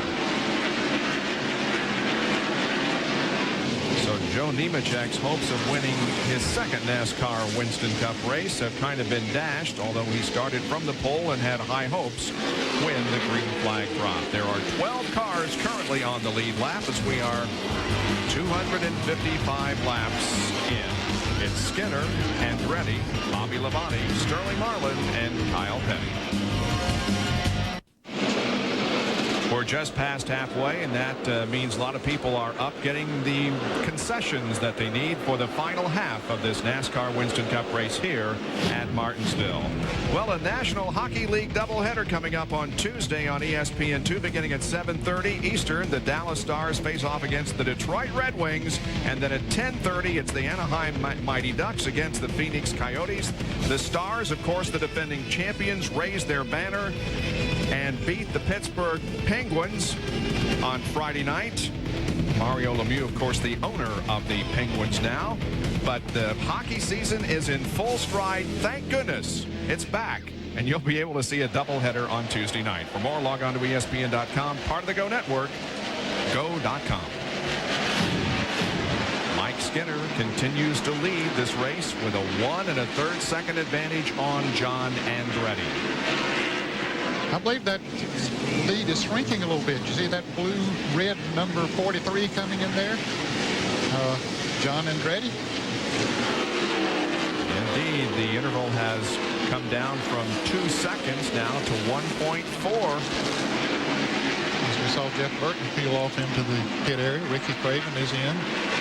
And you can see that Andretti is he's faster almost every lap. And Skinner now, you know, Larry McReynolds said that after 30, 40 laps, the 31 car would get better and better. It's Andretti's car that's getting better and better on these long runs. Bill Weber has more. And they've been telling that to John Andretti. Of course, he can see the 31 now, but they've been telling him for the last 20 or 25 laps that the 31 car was using up its tires. And that the 43 has been much smoother. So they've been telling Andretti, you're reeling him in, you're reeling him in. He can see him, and now they can almost feel him. So John Andretti trying to catch the 31 car on the racetrack for the lead. Let's go further down pit road. Well, Jeff Burton back in for 4 tire changes. He actually came in on lap 150 and 151 for right side and then left side, respectively. They're keeping fresh tires on this car every 105 to 110 laps, and it doesn't seem to make much difference. He's still losing some significant ground on the racetrack. Ken Schrader hits pit road. He's several laps down, 3 laps down in 28th as he comes in for a change of rubber and a refuel. Joe Nemechek going to be driving this car next year, huh? Yes. Signed on this week. I think that'll be a good match. Nemechek and Andy Petrie on the car. Oakwood Homes will be the sponsor next year. Of course, Ken Schrader will be going to the 36, and Mike Skinner is just in a whole bunch of traffic right now, and because he is, that interval between first and second continues to shrink. Yeah, he's having a harder time now passing that traffic, Bob, because his tires are worn out. He's slipping and sliding over the racetrack, and John Andretti is taking advantage of that, moving in much closer. He's under a second now. And one problem Skinner has, as cars start to make pit stops to come on the racetrack, with these newer tires, they're able to pass the leader, and they're getting position on Skinner as he almost makes contact with Robert Presley. So he is passing cars and also being passed. John Andretti drove the victory here in the spring. He started from the furthest back of any winner in the modern era. Started in 21st spot and drove the victory lane.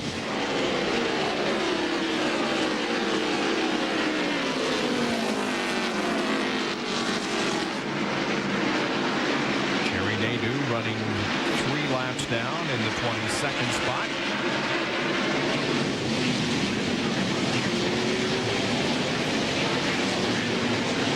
Here's Jimmy Spencer passing Dale Earnhardt. The 23 car has fresh tires on, and no incident there. They got together a little bit earlier. And we still see that tire rub on the left front of Earnhardt's car. Yeah, he's passing good cars. He's up to 12th now. He's the first car that's 1 lap down. Sideways coming off the corner, though. Yes, the tires are really starting to go away on the 3 car right now as he tries to hit the accelerator and come off the corner. He's having a hard time doing it. Mike Bliss slows and heads for pit road. Look at the 4 car of Bobby Hamilton, who's sideways. Take a look at our Bud Race recap. Mike Skinner has led now 117 of the 273 laps, 8 lead changes, 3 caution periods totaling 26 laps, and the average speed is up to more than 78 miles an hour. Here are those who have led at least 1 lap. There are 8 of them. Jeffrey Bodine has been credited with leading 1 lap here this afternoon, and the off-the-track list is pretty short, really, with Kenny Irwin the only one behind the wall. Rusty Wallace is on pit road. Jerry is there. Scheduled pit stop for Rusty Wallace, still looking for that win number 50. Thought it would come here in the spring when he had such a good run, but it has not been the case. They will get 4 tires. Scheduled pit stop for the Miller crew. They come to the left side of the car. Air pressure adjustment. Rusty is down and away. 16.9 second pit stop for Rusty Wallace. And you have the team, the pit crew on the 2 car, the Miller Lite car, has an incentive program. For each pit stop that they make under 17 seconds, the team rewards with them some money. Today, thinking about all the folks, what they're going through in eastern North Carolina, the pit crew, all the money they make today from their incentive program goes to the flood victims in eastern North Carolina. Very nice. That is a nice gesture. Skinner has cleared all of that traffic, and now John Andretti has to come through it. Natives in the pits.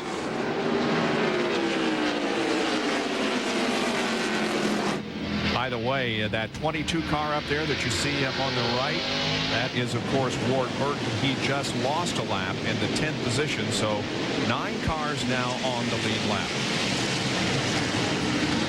This is going to cost Andretti a tremendous amount of time as he tries to work his way through these slower cars or these lap cars. Oh, as Dallenbach goes by, Nadu just almost making contact. Nadu just came out of the pits. And again, these These cars that you see passing Mike Skinner have already made pit stops and have the fresher tires. More from Martinsville after this. Welcome you back to live coverage of the NAPA AutoCare 500 NASCAR Winston Cup race from Martinsville Speedway in Virginia. Sterling Marlin, one of those in the lead lap, has come in for a pit stop. John Kernan. It's a 4-tire change for Sterling Marlin. Also a chassis adjustment. The car has been very, very loose. You can see some of the telltale signs before the metal as the grill is pushed in just a little bit, but shouldn't cause any major problems with the car. Quick pit stop. Sterling is headed back out onto the track. It's been an interesting race. We've had only 3 cautions during this event, all 3 of them for incidents involving Kenny Irwin and Tony Stewart, and at least one of them was sort of ill-timed with pit stops, and that has resulted in several of the top drivers being a lap down, including Dale Jarrett, the points leader. He is currently 9th, but is 1 lap down. And check this out, Bobby Labonte. We've been paying attention to the 31 car Skinner and the 43 car Labonte. The 18 Interstate car has caught these 2 guys. They're the first 3 cars. But these 2 cars here, that the 2 car of Rusty Wallace and the 58 of Ricky Craven, have made pit stops, so they have fresh tires on, so they're in there mixing up with the leaders. Mark Martin, second in points, 3 laps down in 22nd position. Tony Stewart is 42nd in the running order right now, 105 laps down, as he spent many laps behind. Oh, and he just ran into the 9 car of Rich Bickle, and caution is out. Going to be a huge. Oh, and Andretti can't avoid running into the back of Bobby Hamilton. Oh, man. John Andretti, who was had a very good car and had moved up to second, led 4 laps earlier, has a badly damaged Pontiac. I saw a bunch of water. I'm assuming that was the water out of the STP Pontiac that I saw on the racetrack. 4th caution of the afternoon. Let's take a look at it once again. Got 3 cars going down the back. There were 4 deep for a moment, but Kenny Wallace was coming into the pits. But Tony Stewart had started down on the inside of Rich Bickle in the 9 car. The 9 car came down into him, I guess is the way to put it. Perhaps didn't know he was there. And around he goes. Here comes John Andretti with the wheels locked. Nowhere to go, and right into Bobby Hamilton. Man, oh man. And see Kenny Wallace going down pit road while all this is going on. And there we see the spin by the 9 car. There we see the 4 car sitting there stopped, and here comes Andretti about right now. Boom.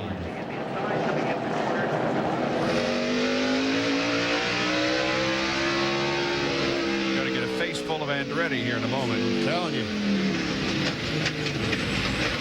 16 car goes by. Watch, here he comes. Oh. And the camera still is ticking. Man, oh man.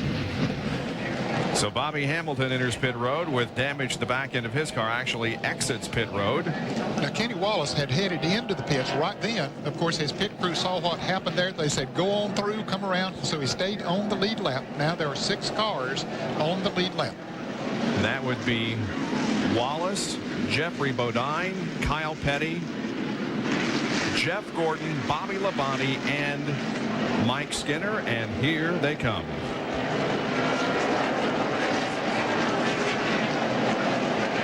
Down to John Kernan.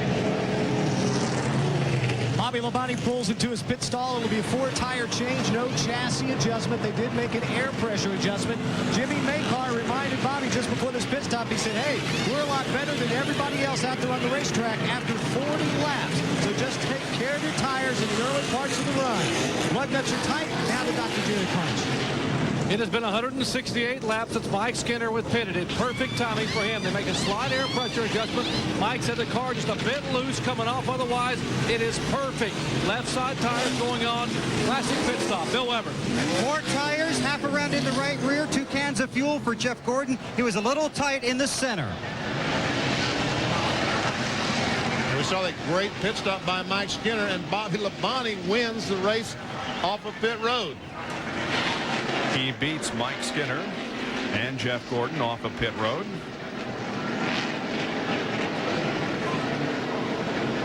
And others now not on the lead lap are making pit stops. We'll take a break and be back with more of our live coverage in just a moment of the NAPA AutoCare 500. The 1999 NASCAR Winston Cup short track season ends here today. You're looking at the past 11 winners of short track racing, and you will see that all of them are different. We have had 11 different winners in the last 11 races. Tony Stewart, the most recent at Bristol. Will there be a 12th today? Well, there is a driver leading right now, Bobby Labonte, who was not among the faces that you just saw. As a matter of fact, Ned, looks like our chances are pretty good here this afternoon. Yeah, really, as we look at those 11 short track winners in the last 11 races, only one who are in the lead lap right now is among that list, and that is Jeff Gordon. There are 7 drivers on the lead lap, and he's the only one that's on that 11 driver list. John is with Jimmy Makar. Bobby Labonte's crew chief. Bobby, the leader now. Jimmy, how's the car?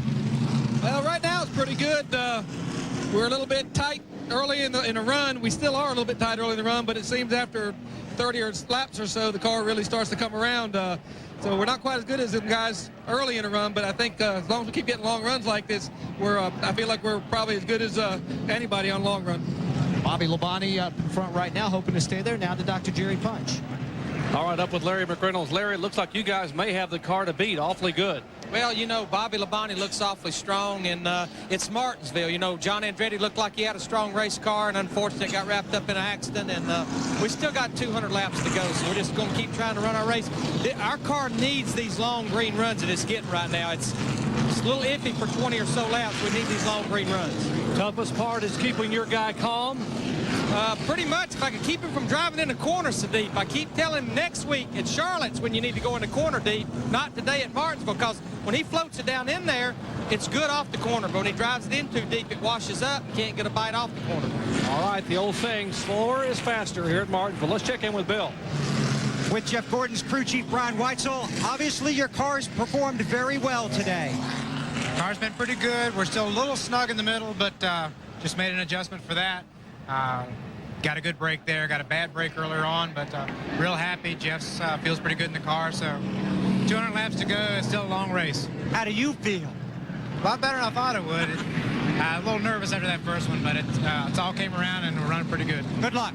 Thank you. He has been very calm on the radio, and as I mentioned earlier, he really has taken a page out of Everett Ham's book, not only coaching his driver, but encouraging his pit crew as the car comes down pit road for every stop, reminding them exactly what they're going to do, how to do it, and to do it well. Just in case you haven't heard, those rumors regarding Ray Evernham and his departure from Hendrick Motorsports and Jeff Gordon were confirmed earlier. He is gone. Brian is the new crew chief of the 24 car. Ray's future, well, it's undecided right now. He'll have an announcement, I'm sure, before too long. There is Jeff Gordon, who is running in the 3rd position, the points leader. Dale Jarrett is running in 9th spot. He's a lap down. Mark Martin is back in 20th. Tony Stewart's had a rough afternoon, and Jeff Burton has also lost a couple of laps and is in the 16th position. This caution period continues here at Martinsville, so we'll take another break from the NAPA AutoCare 500. ESPN's live coverage of the NAPA AutoCare 500 from Martinsville Speedway being brought to you by Daytona USA, the official attraction of NASCAR. By Mobil 1 Synthetic Mobile Oil. Nothing outperforms Mobil 1. And by Quality Care Service at your Ford and Lincoln Mercury dealers. Join ESPN this Friday at 10 o'clock and you'll get to see a double dose of Sports Century 50 Greatest Athletes. Number 17, former NBA great Magic Johnson. He led the Lakers to 5 championships. He was a 3-time MVP and a 12-time NBA All-Star and an Olympic gold medal winner with the 92 Dream Team. Then at 10:30 Eastern, number 16, former Boston Red Sox slugger Ted Williams, the last player in the Major League history to hit over 400 in a season that happened in 1941. For more, log on to ESPN.com, part of the Go Network, go.com. Speaking of legends in sport, Richard Petty is one. The Andretti name, of course, is one. And Bill is with John. And it's a very disappointed John Andretti. What happened? Well, I just I went up down into turn 3, and I didn't know the track was blocked, and unfortunately it was. And with as old as my tires were and everything, I couldn't get the car stopped. But it's real unfortunate the accident even had to happen. I guess one guy's out there just terrorizing the place, and he's taking me out of Pocono, so it's hard to be diplomatic, but you know, he needs to settle down, I guess, and all of us need to learn how to settle down every now and then, I guess. When you say you didn't know it was there, John, this is a short track. You get around here in a hurry, but you always hope you have a little advance warning on those things. Well, it helps because, you know, there were a lot of cars that we were lapping, and there were cars on new tires that we were running around, and I was up on the outside. If I'd have been on the bottom, it would have been no problem, but I was letting some guys go down underneath me, and I was just trying to play it safe, I thought, and unfortunately, I played it the wrong way. And they've got a lot of damage to their race car. They're going to try and get it back out. Green's coming out. On lap 312. And the 40 car Sterling Marlin is on the tail end of the lead lap. Whenever we see Dale Earnhardt, the Goodwrench Chevrolet, down there trying to get a lap back as well. And he is back on the lead lap. He's in front of the leader, Bobby Labonte. Earnhardt in 8th. Now on the lead lap. The lead of the race is Bobby Labonte. Skinner is 2nd, followed by Gordon. Petty and Kenny Wallace, who has run in the top 5 just about all race long. This is our leader, Bobby Labonte, the Circuit City onboard cameras. He looks back at Mike Skinner, the Lowe's Chevrolet, as he closes up, run on the back bumper. Sterling Marlin is now going to lap down in the 8th position. But Dale Earnhardt up in 7th spot.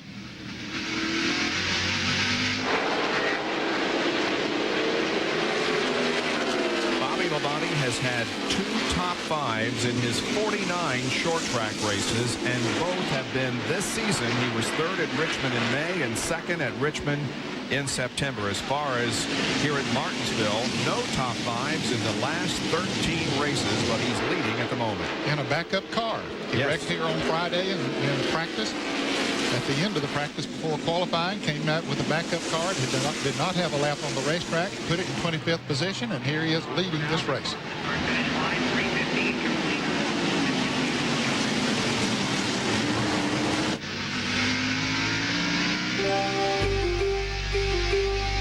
Dale Earnhardt trying desperately to stay on that lead lap. And you see Bobby Labonte right behind him.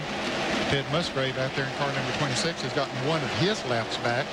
And he's still 2 laps down. You also see that battle there for 3rd spot as Kenny Wallace tries to go outside of Jeff Gordon, does so successfully and move Kenny up to 3rd. Wow. Pennzoil Copter Cam is showing you the overhead action. So Kenny Wallace has been very, very good so far today. From the drop of the green flag, he's led 45 laps, now finds himself in the 3rd spot. And Brian Watson said that Jeff Gordon was complaining about being a little snug or a little tight in the middle of the corner. Said they corrected for it, but evidently he's still a little bit snug because he's not able to make that charge that we thought he would as the green flag waves. As a matter of fact, he's now under fire from Kyle Petty. Kyle was struggling before the pit stop, but they appear to have improved his car. Yeah, on the long runs, Kyle's car got very, very loose, but now that they've put new tires on it, I expect us to put him back in competition, right, Jerry? Exactly, Ned. In fact, just before the pit stop, Kyle said this thing's driving like a tractor. It's plowing off the corner. Every time I say, well, I almost hit the wall. Next time, well, I nearly missed it that time. They made some major adjustments. Air pressure out in the right front, in the left rear. They raised the track bar, and now it is much, much better than it was prior to that stop. What we really got a confusing leaderboard right now because some of these guys' cars run awfully good on used tires and some run awfully good on the new tires. Bobby Labonte, Mike Skinner seem to run awfully good after 30 or 40 laps. Jeff Gordon's car is another one that runs good after the tires get good and worn. But Kyle Petty looks like his car is really good on the fresher tires. And we'll have at least one more pit stop, right? Yes. We'll have to make another pit stop at least for fuel, and of course they'll take tires on too because, as we have seen, after about 100 to 120 laps, they really start skating around. And we have 178 laps to go, as your scoring information shows you in the upper left. And Kenny Wallace, I think right now is the unknown. I don't know if his car is better with the fresher tires or after the tires are a little warm. He's been good all day. Yes, he has. He made a green flag pit stop like many did early in the race. Got a lap down, but now has gotten that back. And it's, well, he actually came into the pits as the caution was coming out this last time. And so that saved him. Stayed on the lead lap. Now up there in third place.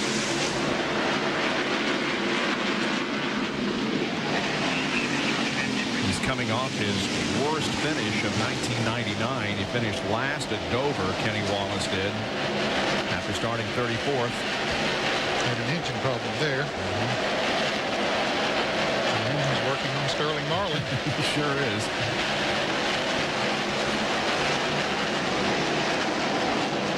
And right now, Mike Skinner cannot keep up with Bobby Labonte. Labonte's pulled out 3/4 of a second ahead of Mike Skinner. Labonte's the fastest car on the racetrack. Last lap 90.7 to Skinner's 90.3.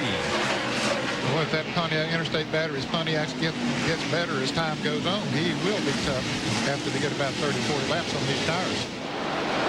Last lap, Labonte was even faster. More on Skinner from Jerry. And each time by, as you might expect, Mike Skinner is saying, Larry, we're tight. We're tight.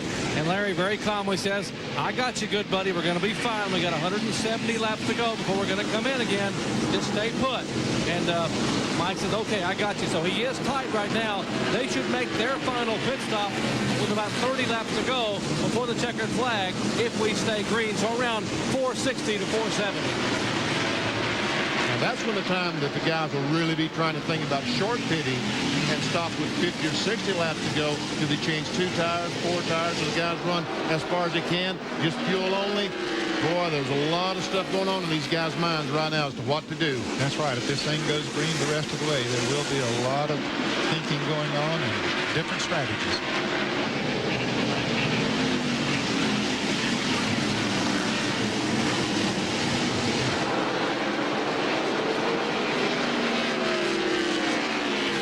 Skinner put together, of course, 4 top 10 finishes to begin the season. He finished 4th at Daytona, 6th at Rockingham, 4th at Las Vegas, and 6th at Atlanta. Then had some bad races, but overall has had a very good year and finds himself 11th in the point standings, but very, very close to Terry Labonte as we entered this event for 10th. He's beginning to pick up now a little bit on Bobby Labonte. Like he's closed in a car length or so. And that time by, he was faster than Labonte, and we can see that he's getting closer and closer. He's only a half second behind now. He was 3/4 just a moment ago. Watch as he just drives in. Wow, closes in on Labonte. That tight race car is beginning to work a little bit for him now as he gets those tires heated up. Reduces the interval to about 3 car lengths now. Mike finished 4th here at Martinsville in the spring after starting 22nd. A year ago, he finished 16th. And as you can see, Dale Earnhardt continues to be on the lead lap in the 7th position, running just ahead of Bobby Labonte. There is Dale Jarrett, who is a lap down, but still running in the top 10. He's 9th. Jeffrey Bodine, the Power Team Chevrolet, is on the lead lap. He's currently running in 6th position.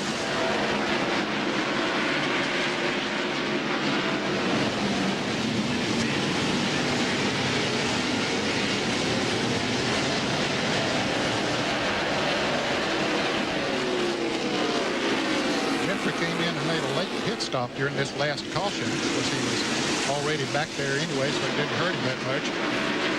Just a little bit there. DJ would like to get up there and try to get his lap back, but he's got a lot of race cars to pass before he can get that opportunity. Plus, he's holding off Rusty Wallace, who's running in 10th position. Yeah, that is a battle for position between DJ and Rusty. On board with Wallace. The king of the short tracks in the 1990s with 16 wins, 43 top 5s, 57 top 10s, and 53 short track races led. That record of Rusty Wallace. There have been 73 short track races in the 1990s, and 9 drivers have competed in every one of them. And here they are: Rusty Wallace, Dale Earnhardt, Mark Martin, Terry Labonte, Ken Schrader, Ricky Rudd, Sterling Marlin, Jeffrey Bodine, and Michael Waltrip.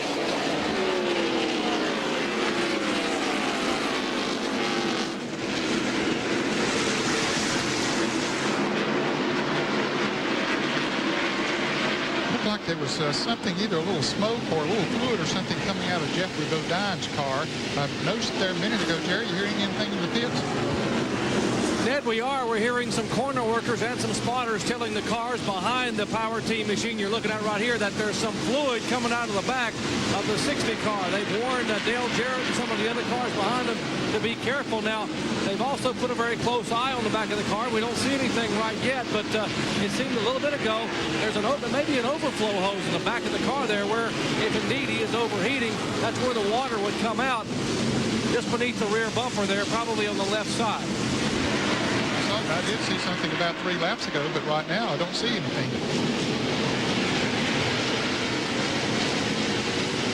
There he comes. There we see the water coming out the back. Does look like the overflow for the radiator. They run the hose from the radiator back in the back so that when the overflow, it does run hot and the water comes out, it'll go at the rear of the car, not under the car, and they spit in their own water. There it is, just a little bit. Ahead of Jeffrey Bodine is Jeff Gordon and Kyle Petty. They're running 4th and 5th. They're about 3 seconds behind the leader, Bobby Labonte.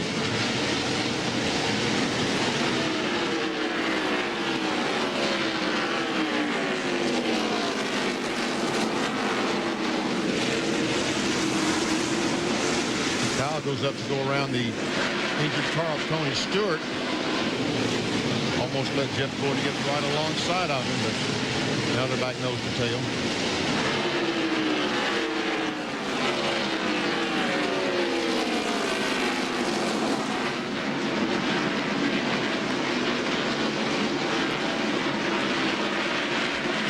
And now we'll go up front, check on 1st and 2nd. There's Labonte and Skinner separated by just a few car lengths as Labonte comes up on Dave Marcus once again.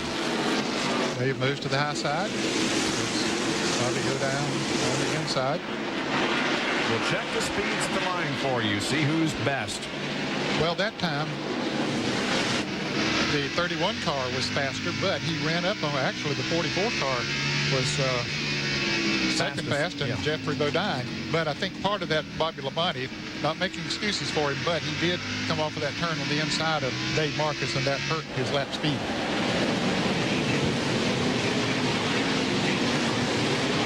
And once again, Jeffrey Bodine is the fastest car on the racetrack among the top 6. Wow. And we see, as a matter of fact, he's been able to pull away a little bit from Dale Jarrett and Rusty Wallace.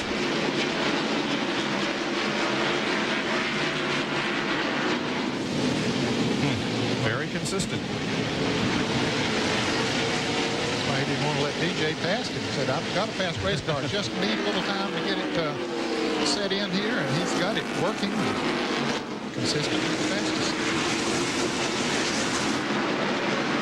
Jeffrey Bodine, 4 wins here at Martinsville. Most recently, this race in 1992. He won both races here in 1990.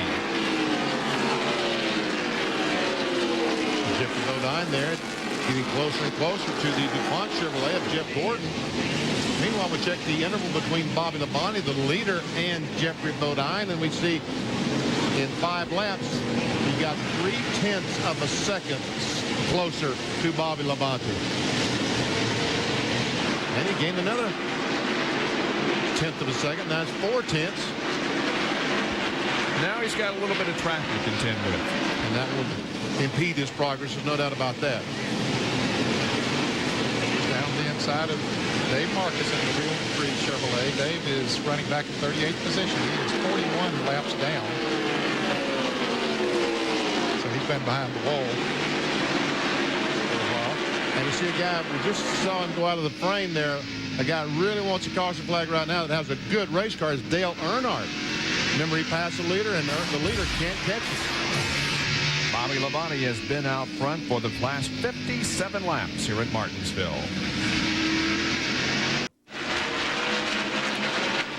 Bob Jenkins, Ned Jarrett, Benny Parsons, John Kernan, Bill Weber, Dr. Jerry Punch rejoining you at Martinsville Speedway in Virginia. The 28th of 34 races in the Winston Cup season for 99. It's the NAPA AutoCare 500 from Martinsville that's being led by the 18 Interstate Batteries Pontiac, driven by Bobby Labonte, with Mike Skinner in the low Chevy hot on his heels in second spot. Kenny Wallace, Kyle Petty, and Jeff Gordon complete the top five.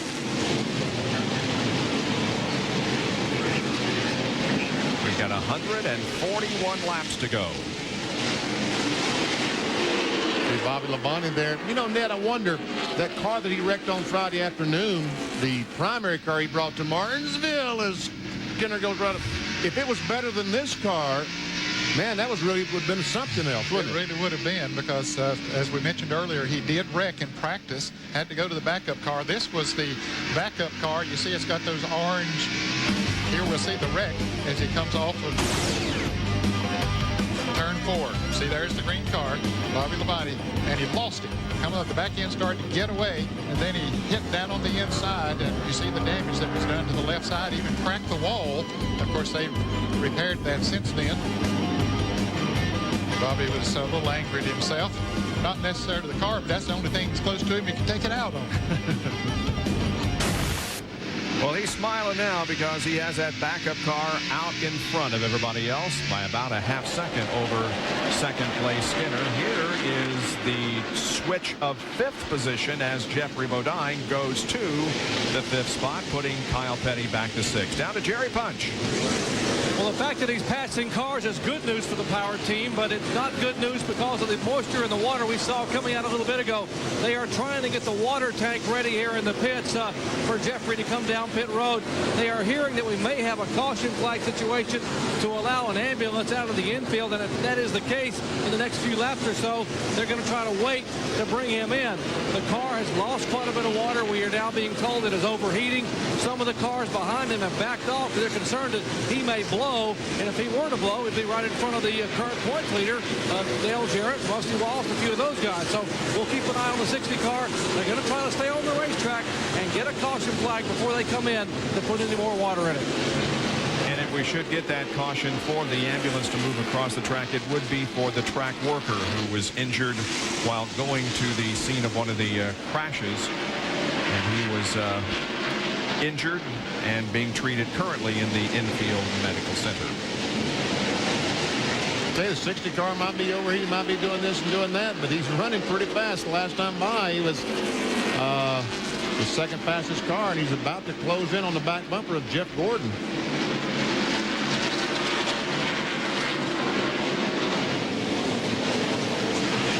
He's only 4 seconds behind the leader, Bobby Labonte. There we see Jeff Gordon and Jeffrey Bodine. Take a look at a Hardee's Field summary in the shakeup in the points. Bobby Labonte has retaken second position from Mark Martin in the points. And in the second 5, we see Mike Skinner moving up 2 spots. Ward Burton down 1. Right now moving out of the top 10 in points. Terry Labonte rather. Sterling Marlin moving up 1 to the 15th spot. And then a whole bunch of changes back here, 16 through 20.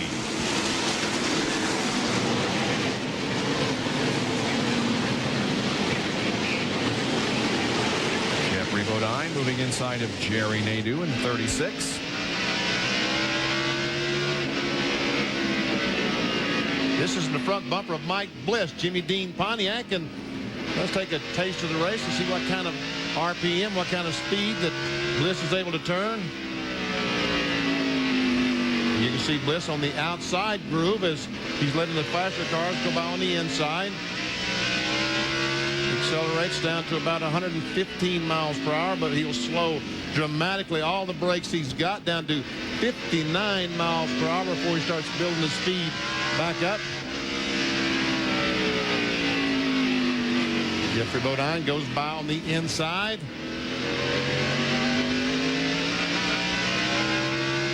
It might be bad news for Jeffrey Bodine. The water we saw, we don't see any water now.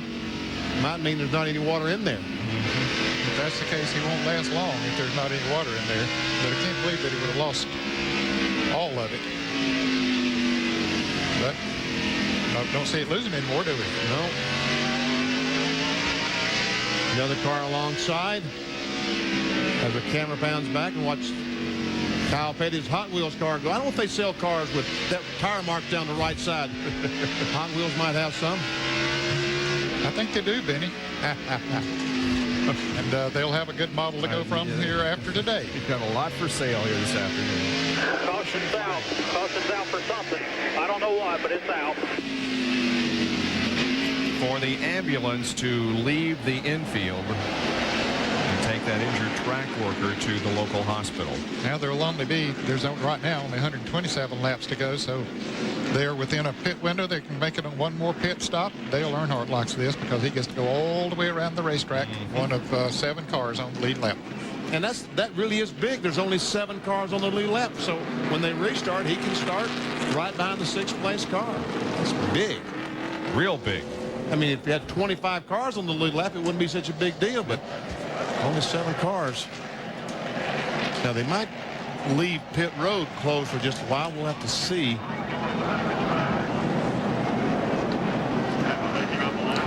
This is our 5th caution of the race.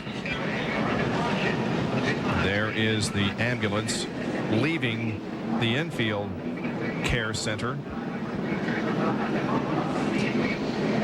There are cars that are about 2/3 of the way around this racetrack. When they're running slow and under caution, they spread out around the racetrack, and since all the cars, or at least all but John Andretti, are still out on the racetrack, and they're putting his car in the truck now, so he won't be back out. Here comes the ambulance at the...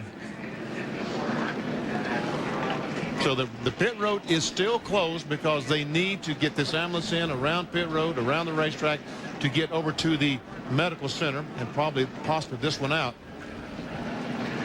Yeah, we have seen an ambulance come in from the outside to take the place of the one that's about to go out with the injured track worker. There is the new one. This may be, I think, Bob, I'm not sure they're going to take one out. I think they're bringing this one in to go down to the hospital to pick up the injured corner worker, course worker.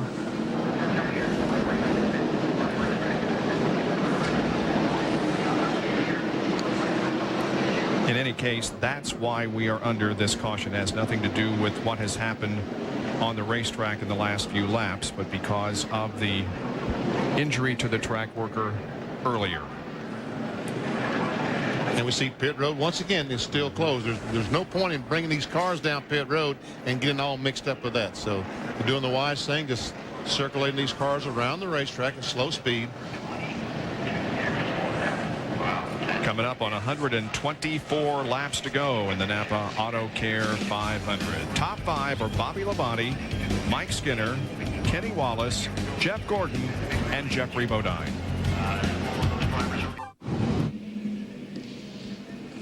Back in Martinsville, pit lane is now open. Bobby Labonte and everybody else behind him on the lead lap. Eligible to come in for a pit stop. Here's John Kernan. Bobby Labonte inching his way down pit road, just agonizingly slow, it seems, as he pulls into his pit. 4-tire change, no changes to the car at all. Bobby told Jimmy Makar, the car is really good. I don't know what we can do to it to make it any better. Right side work's already completed. They swing around to the left side, down to Bill Weber. An outstanding exchange between Gordon and Weitzel. Originally, Jeff said, don't do anything to the car, it's coming to me. Weitzel pointed out late in the race, the car has a tendency to free itself up. Should we put one round in the track bar? Jeff said yes. Then he said, no, let's make it a half round. A half round is what it is. The 24 racing the 18 to Jerry. Mike Skinner, 4 tires, an air pressure change, a little bit too tight in the middle of the corner. Very congested down here in the pits. Skinner is down and away as others try to make their way back on the racetrack. This should have been the final scheduled stop of the afternoon. And they had to wait until the field passed by, but Bobby Labonte, Jeff Gordon, Kenny Wallace, Mike Skinner, Kyle Petty, Jeffrey Bodine is the order in which they came out. And the fact that they have a speed limit on pit road is the only which allows Martinsville to make one pit road. At 30 miles per hour, all that traffic, all those tires you have to dodge, that you're able to manage it. You can imagine what these guys would be doing wide open around here. They'd be running into someone each and every lap. So the pit road, therefore we have one pit road at Martinsville with the pit road speed. Dale Jarrett pulls out while Mark Martin still gets service on the right side of his car. Rusty Wallace is in, so is Steve Park. Wallace completes his work. Ricky Rudd finishing up his work on the Tide ride. The tie-dye Tide ride. Yeah. Jeffrey Bodine comes in for a second time now. Jerry? He came in a moment ago with the cars on the lead lap and changed four tires and made a slight air pressure adjustment. Now he will come back in to take care of the overheating problem. He said a moment ago, it is hot. We have lost some power in the engine, but the chassis feels very, very good. So we need to put some water in it. So he is coming back in the second time, trying to stay on the lead lap. Now he's 2 pits away, 1 pit away, and he will bring the power team machine to a stop. They'll raise the deck lid, looking at the overflow valve. They're going to check about putting some water in the front. So they have both the hood up and the rear up, making sure they get it full of water, completely full. They're checking in the overflow tank in the back, releasing some of the air. They bleed the air out of the system to allow more water to go in and displace the air that was there from the water that was lost. That's why they have both the front and rear lids up. They put them down now, and now Jim Long says, down and away.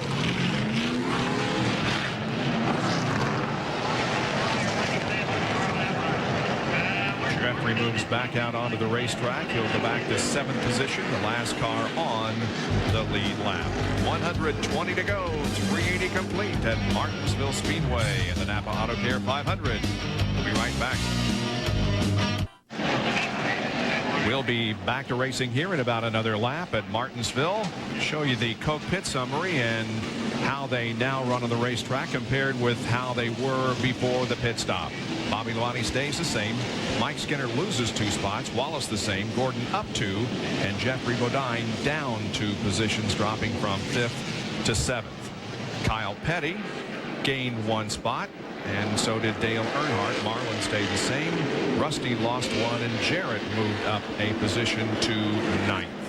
Pace car is in, and we'll be getting the green flag here in just a moment to resume the competition on lap 384. You ready? Green flag, green flag.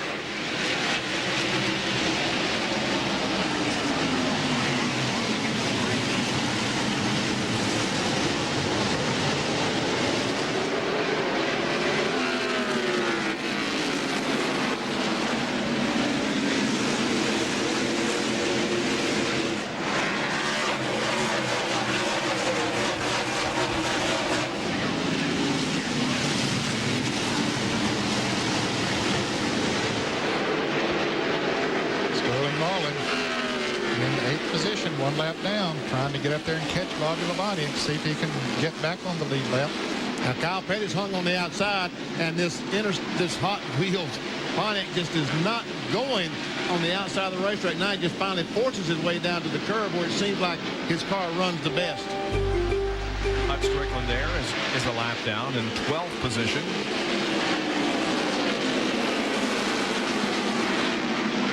Jeremy Mayfield is in 18th, 3 laps down.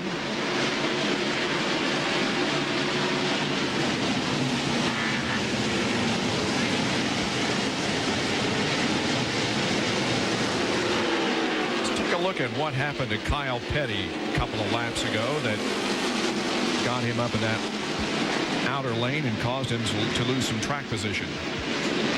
You will see him come right behind Jimmy Spencer on the outside of Spencer. He comes off the corner, and Spencer doesn't realize he's there. Goes up and just forces Kyle right in the outside retaining wall down the front stretch.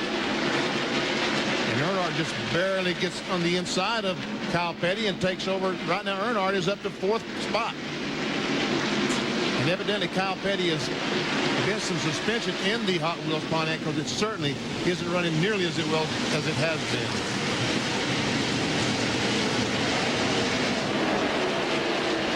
Jeff Bodine up on the outside trying to get by Kyle. It's the battle for 6th.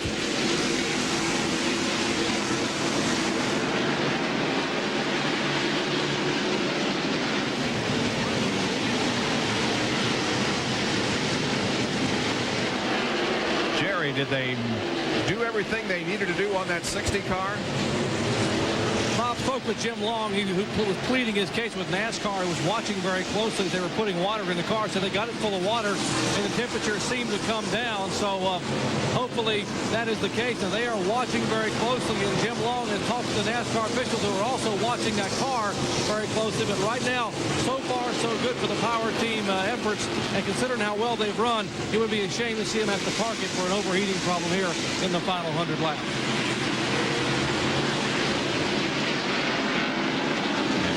Approaching those final 100 laps.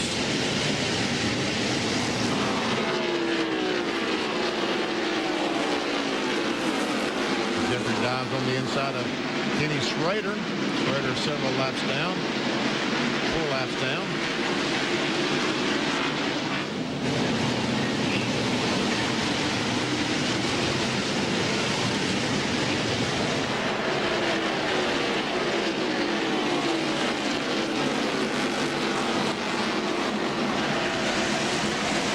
Jerry has another report on Kyle Petty.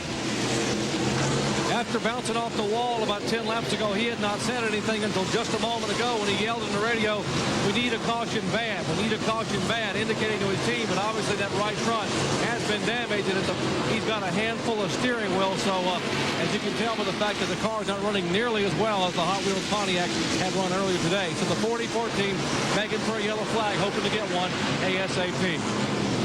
Just about 4 o'clock Eastern time, and for those of you just joining us, we are just a little more than 100 laps away from the conclusion of this race. There's only 7 cars on the lead lap with 105 to go. Thank you. Good summary. 7 cars on the lead lap, 105 laps to go. On board with Mike Bliss,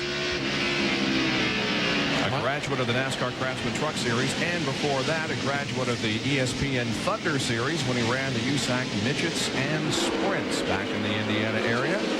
As a matter of fact, Mike Bliss will be in Louisville this Friday night for the truck race up there, so check it out. ESPN, 8 o'clock, Friday night. Feeling old BP will be there too, huh? Yes, I will.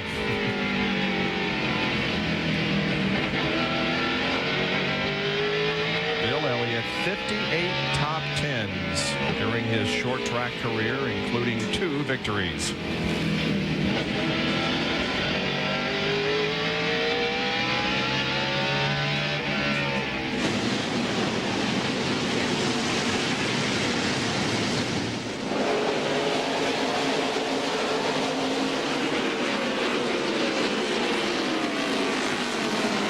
David Green is in the 45 car. He's 4 laps down in 26th position.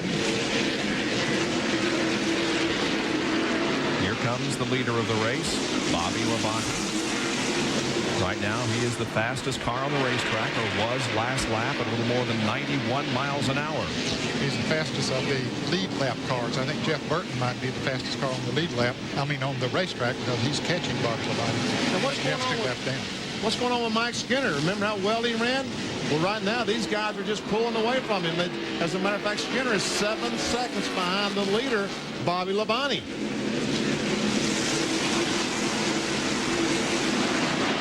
Looks like Normally, we show you how the interval is shrinking between a particular duo, but this time we show you that the interval is widening between 1st and 5th. Jerry, what's the deal with Mike? Well, the word is the car just absolutely will not turn. It's just plowing up across the racetrack, and when it won't turn on a track with 2 long straightaways and tight corners, it means you can't get back in that throttle, and that's costing valuable time. You saw him a moment ago. He's headed the wrong direction. One thing that might have hurt him there for about 10 laps, the sun had gone behind the cloud and the track was shaded, cooled it down, and if you have a tight race car, that would make it even worse. Now the sun has come back out. Don't know if it will help him or not. We'll see. Caution's out. Caution's out. now the caution's out to let the ambulance back across the racetrack, I believe, that came in to get the patient. And now they have him loaded up and will take him out. That's just a guess. I believe the situation.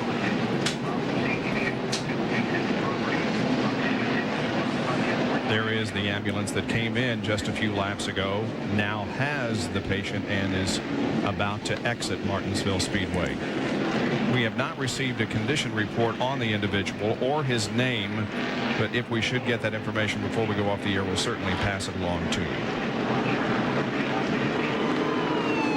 Big Ben.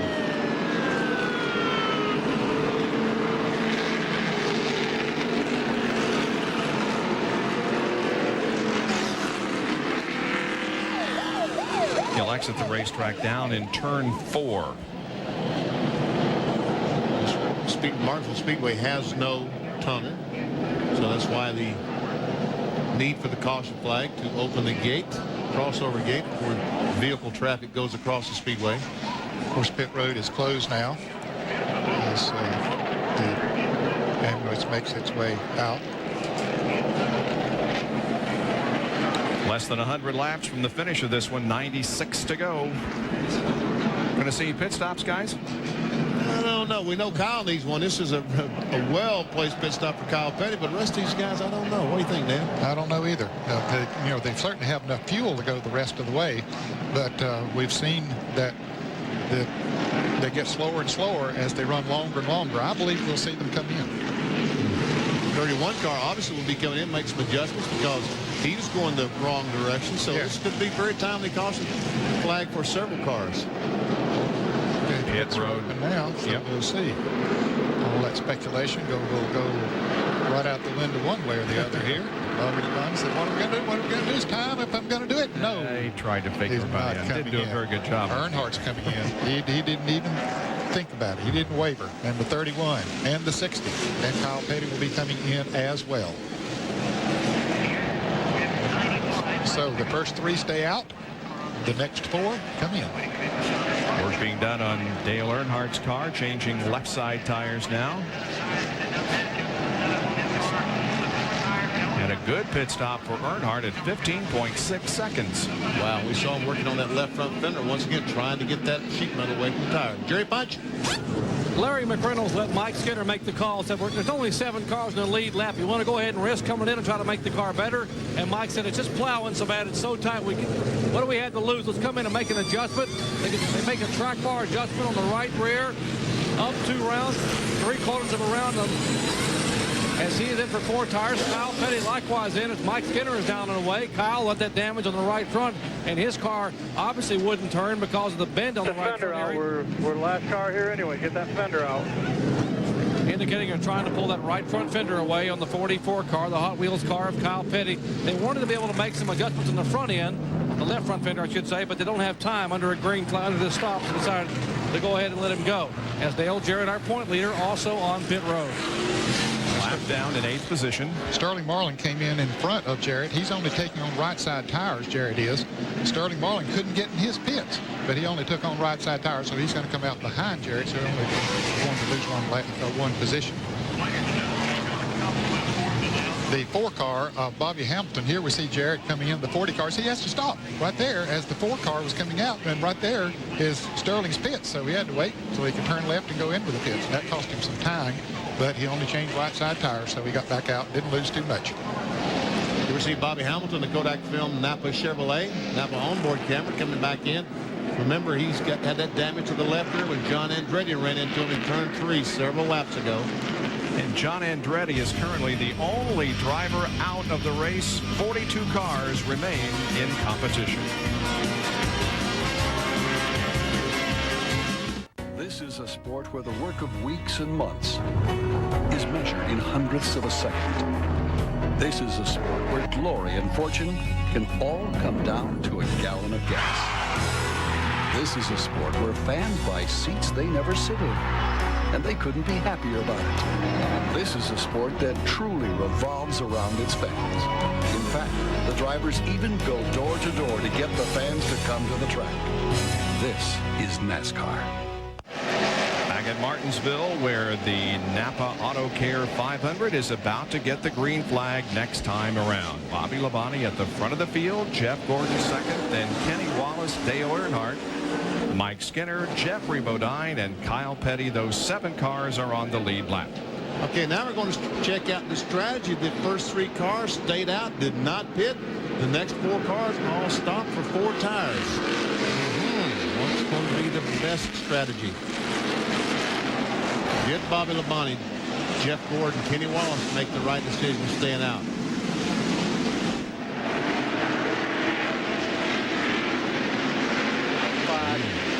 Three wide, green flag. Labonte let him down very, very slowly. Jeff Burton was almost up to Bobby Labonte, trying to get a lap back right before the caution came out. Now's his best opportunity to do it. He's got the inside preferred group. And Rusty Wallace is right there. Rusty is only 1 lap down. He's running in the 8th position, so he certainly would like to get up there in case there is another caution. And Jeff Gordon was trying to follow Rusty Wallace through. Can he? This would be a battle for the lead. Rusty's on the inside of Bobby Labonte. A little bit of damage there on the back end of Jeff's car. He's dragging something. Part of the plastic rear bumper. And Labonte getting squeezed down to the inside. No, Rusty drives her down in that corner so deep, trying to keep that preferred position. Oh, banging down the back stretch. Rusty is back on the lead lap. And here comes Gordon to battle Bobby Labonte for the lead. At the line, Labonte with a half a car length advantage, but Gordon runs her down into turn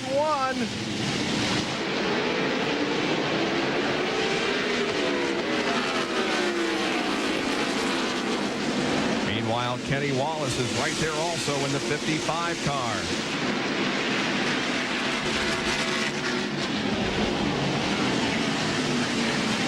Bill Weber has a report on Jeff Gordon. He's looking good. Bob, the fact they did not pit probably helped that team. The 24 car is clearly not the best car on new tires. When the caution came out, Gordon told crew chief Brian Weitzel, this car came to me a lot faster than it did before. They had talked about putting scuffs on if they pitted. They were going to put on stickers instead, but now a crash on the track. And several cars. Big pile-up right here, start, finish, caution's out. Big break for Rusty Wallace and Jeff Burton. Jeff just got 1 of 2 laps back, but they raced back to the line, and now they are back on the lead, or Rusty's back on the lead lap. Jeff Burton is only 1 lap down now. Bickle, Nadeau, and Craven are the 3 cars that stop down here right at the start-finish line. Now all of them begin to move away.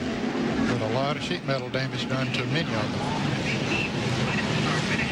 There's Jerry Nadeau's M&M's Pontiac. Damage on the back end of Craven's car. Here it is once again. Well, Joe Nemechek also involved in that. So is David Green and Kevin LePage.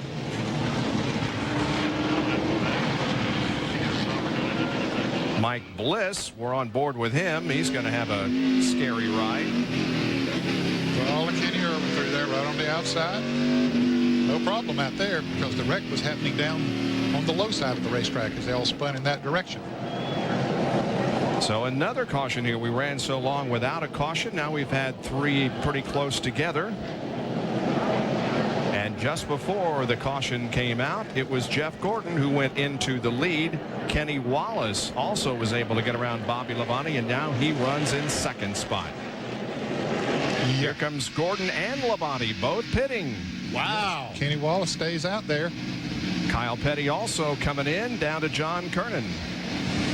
Bobby Labonte and his crew, after talking it over, have decided to come in and get 4 tires. Bobby also said so. I don't know if he was caught up in that because I was checking out something on Earnhardt back up in turns 3 and 4, so I didn't see the incident. But Bobby said something about he thought he knocked the toe out just a little bit. So we'll have to wait and see how that affects the car. Left side tires going off now. Jeff Gordon is in his pit stall. Here's Bill Weber. They were going to stay out, but they ended up playing follow the leader, so it is 4 tires for this team, 4 sticker tires. The 18's out of his pit stall. Left side's going on. Fuel's in. Rusty's away. Now Gordon's away. Even with the 18 as they head down pit road. Rusty was just coming into his pits when Jeff Gordon and Bobby Labonte were going out, and it was very, very close there. Here's Rusty Wallace's pit stop. They're changing tires on the left side now.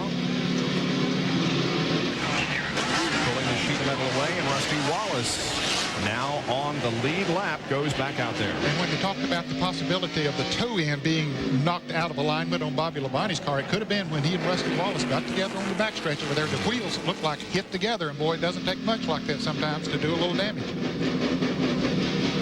So we add another car to those on the lead lap. There are now 8. Kenny Wallace did not pit during this caution. He's at the front of the field, and look who's up in second spot. Dale Earnhardt with Skinner, Jeffrey Podine, and Bobby Labonte completing the top 5. So there is the leader, Kenny Wallace, who led 46 laps earlier. He's back in front of the NAPA AutoCare 500. Cars lining up for the restart. Kenny Wallace, the leader. Jeremy Mayfield, car on the inside, a lap down. He's 3 laps down. 2 out of the last 3 races, we have had a first-time winner in NASCAR Winston Cup competition. Kenny Wallace has never won a race in this series.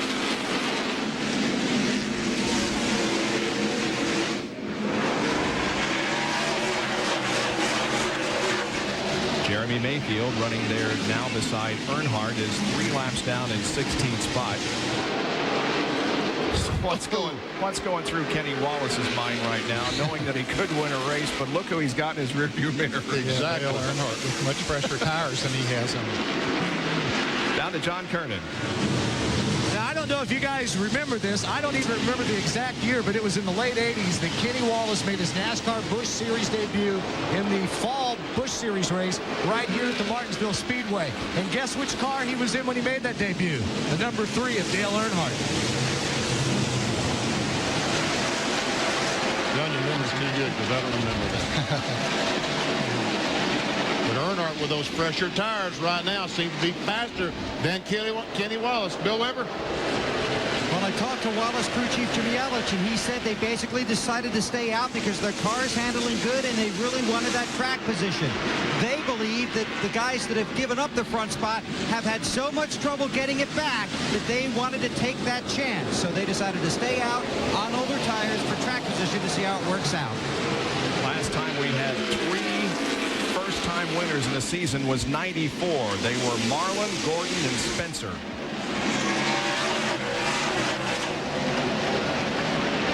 Right now, once again, Earnhardt, 4 tires much fresher than Kenny Wallace's. He's faster, and he's got trying to get that position.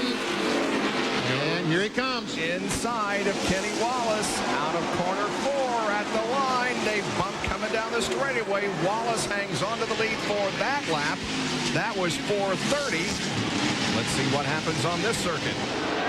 Still pretty even off that turn. Wallace had that bike coming on the high side of the racetrack coming off of that turn, so he was able to pull away. But Earnhardt right here is where he seems to be the best. Yep, he gets that traction coming off of there and blows right on by. Earnhardt takes the lead. 431st lap is led by Dale Earnhardt. And that is the first time today that Dale has led. He becomes our 11th different leader in this race. Here's a battle for position. For 4th, it is Bobby Labonte, Jeffrey Bodine, and Jeff Gordon all going for the same spot. And Kyle Petty can be included in that group also. Labonte clears Jeffrey Bodine. Can Jeff Gordon do it? It doesn't look like it. No, he's not able to get on the inside of Jeffrey Bodine. Well, that was close.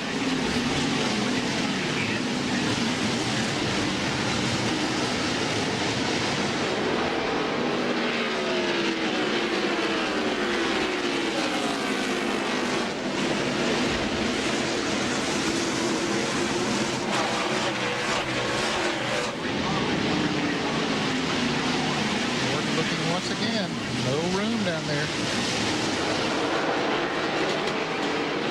Jeffrey Bodine doing a nice job of holding off the challenge by Jeff Gordon.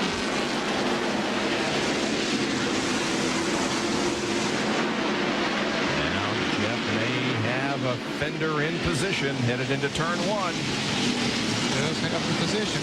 Get the traction off the turn, which it looks like he will, and takes it to position late. Moving up to 5th. Now let's see what Kyle Petty will do with Jeffrey Bodine. There's the leader of the race, Dale Earnhardt. Now by almost a half second over Kenny Wallace. 436 out of 500 laps completed in the NAPA AutoCare 500. Welcome back to Martinsville. 442 laps completed. Again, we'd like to tip our hat to the Pennzoil Copter Cam, which has been providing us the overhead shots of this race all afternoon long. Just a beautiful day for racing here in the Blue Ridge Mountains of Virginia. Dale Earnhardt with a 0.6 of a second lead over Kenny Wallace. There's first and second. That third car there in your shot is Dale Jarrett, who is a lap down in 9th position.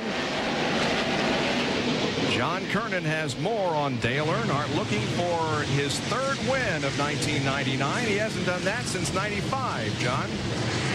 Bob, and what a come from behind win it would be for Earnhardt if he can hold on. Remember, under his first pit stop, they pitted under green, but just as they were on pit road, the caution came out. They lost a lap. They got the lap back. But that's not the only come from behind effort today. Earnhardt is suffering from the flu. He doesn't feel well, so during every pit stop, they've made sure that they've given him plenty of cold water to drink and also some cold towels. So what an effort if the Intimidator can hang on for the final, 55 laps? Yep. And what makes this even more impressive is he started back in 38th position, the lowest start of a winner since 1953, if he goes on to win. Looks like right now Jeff Gordon may be a little bit faster than Bobby Labonte, and it looks like Kyle Petty may be faster than both those cars. I think you're right, Benny. He's passed a lot of cars coming up, and now he's got Rusty Wallace right on his tail, though, as they work through some traffic. Rusty, remember, got his lap back. He's in 7th, Kyle in 6th. And right there are the 4th and 5th place cars of Bobby Labonte and Jeff Gordon.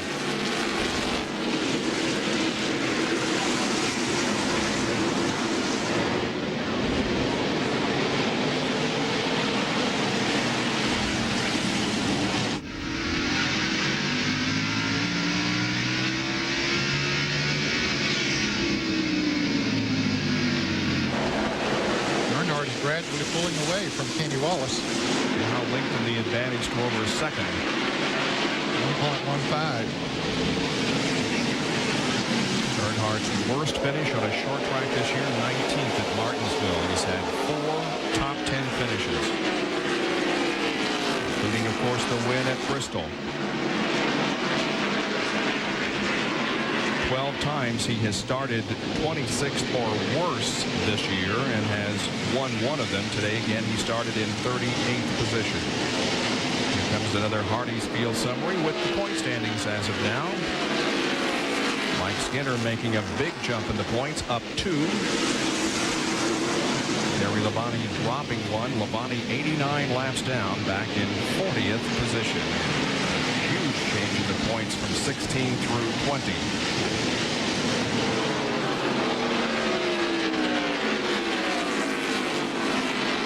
Dale Jarrett right now has an awfully good race car. The Ford Qualifier number 88, the points leader, but unfortunately he's a lap down. Yeah, he's really been battling Kenny Wallace hard to try to get by him, but he's got it beside him a couple of times, but Kenny trying to hold on to that position. Kenny knows as long as he's got DJ between he and Mike Skinner back there, that's a buffer for him, and it'll make it harder for them to catch up to him.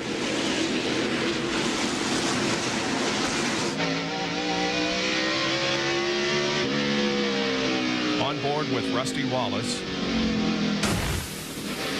We told you that in the 1990s, Rusty is the king of the short tracks, but in 1999, the best average finish on the 5 short track races that we have had, Dale Earnhardt with a win and an average finish of 8.8. Second is Rusty, followed by Martin. Stewart has an average finish of 10.2.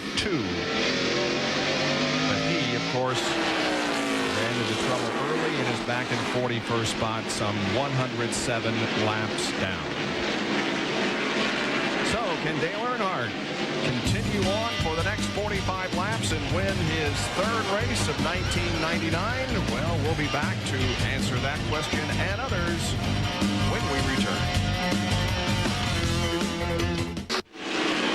Dale Earnhardt's lead over now Mike Skinner is more than 2 3/4 seconds as we click off lap number 462. And you wonder what happened to Kenny Wallace, who was running in second place. He's been passed. He's back to 5th place now. I think the tires that he has on there has just gotten to him now. His tires are the oldest of any of those on the lead lap. Here's a good 3-car battle. Skinner, Bobby Labonte, and Jeff Gordon, 2nd, 3rd, and 4th.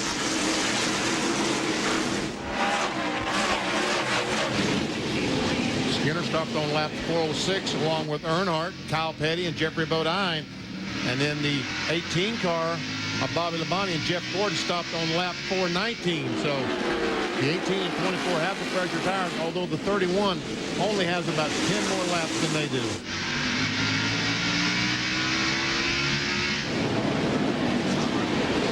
And we see Skinner diving down to the inside of Rick Mast.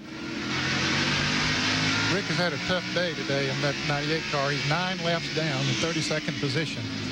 Qualified good, but just never could get her hooked up.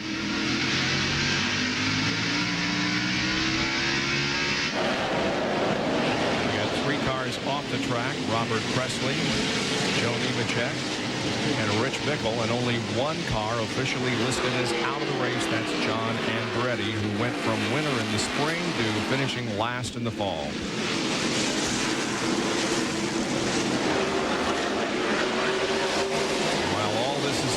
Dale Earnhardt just continues to put distance between himself and everybody else. That advantage up now to more than 3 3/4 seconds. And Bobby Labonte taking a look to the inside of Mike Skinner from the Pennzoil Copter Cam. He may have Skinner here.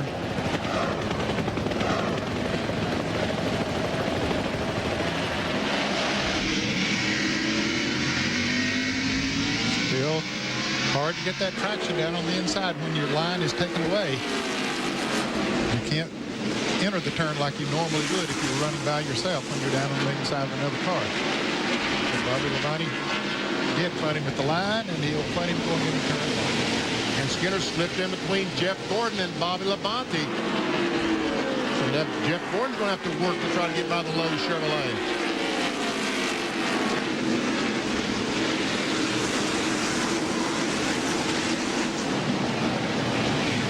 Earnhardt, who is lapping slower traffic. There's Elliott Sadler that he puts another lap on. Elliott is now 6 laps down in 27th position. Jeff Gordon now to the inside of Mike Skinner and taking over 3rd.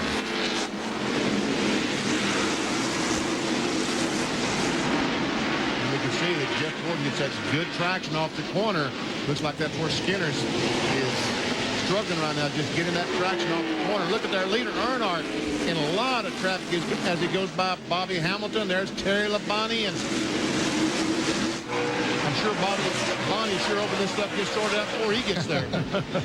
He knows that he has to go through it too, but he hopes it's in single file when he gets to it. Well, Earnhardt's gone through pretty quickly. Yes, he has. He's gone through it very quickly. If he needed to go to the outside, he did that. If he needed to go to the inside, he did that. His car just working wherever he needs for it to go. Joe Nemechek has been off track. He goes back into the competition. And you can see the huge number of cars between Earnhardt now and Bobby Labonte. And Bobby has got to weave his way through all that mess up there. He's only got 28 laps before the checkered flag drops. 9 cars to pass. Oh, there's a spin right in front of these guys. There are the top 5. The spin involves Chapman. There you go, buddy. Caution is out. Good job, bud. A lot of guys did some nice evasive maneuvers by going inside or outside of Chad Little, and they missed him. Here comes Dale to the checkered flag. He'll take it at the conclusion of lap 474. Now then, I mean, these cars are going to make pit stops. I expect Kenny Wallace will, because he's back to 6th now, and only 8 cars on the lead lap, and his car was fading. So I think you definitely pay him to make a pit stop. Pit road right now is closed. We saw the... Is it going to be open now? No, it's still closed.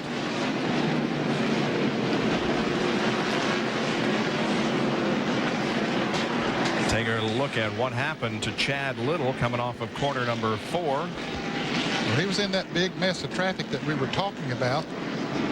Looks like he got a little bump from... Couldn't tell what that car was. A red car. Looks like Ricky Craven. Yes, it was. Yep. Ricky Craven. Car number 50. Now watch these cars go by on the bottom of the racetrack. Ooh, Kenny Wallace just squeezed by. Watch, here comes Jeremy Mayfield. Now watch Jimmy Spencer. Yeah. We need... Let's try this going in the third corner. There's all that group of cars we were talking about. And there we see the 50 car just in the very left corner of the screen make contact with 97. And around Chad Little goes. And he'll come back across the racetrack. Now watch these guys that go by on the inside. Jeffrey Bodine, Terry Labonte. Here comes the 12 car. Watch Jimmy Spencer. No! Earnhardt's in. Here's John. In fact, Bob, just about everybody on the lead lap's coming down pit road right now. Earnhardt's crew already changing the left side tires. Nice, smooth stop. Earnhardt's down the way, no adjustments. Look at that 15.2. Wow. Bobby Labonte also in for a change of rubber. Just right sides? Just right sides. He pulls out in front of Dale Earnhardt as Earnhardt comes down. 55 is in, but he'll probably get 4. Don't know. Yes, he will. And the 31 is in, Doc. Mike Skinner plans on getting 4 tires, 1.5 rounds in the track bar. He said the car was so loose coming off he couldn't drive it. He had nothing to lose. They're going to make a significant adjustment. 4 tires and Skinner is down and away. And Jeff Gordon stayed on the racetrack. Already Brian Watzel has made a huge decision. Bill Weber.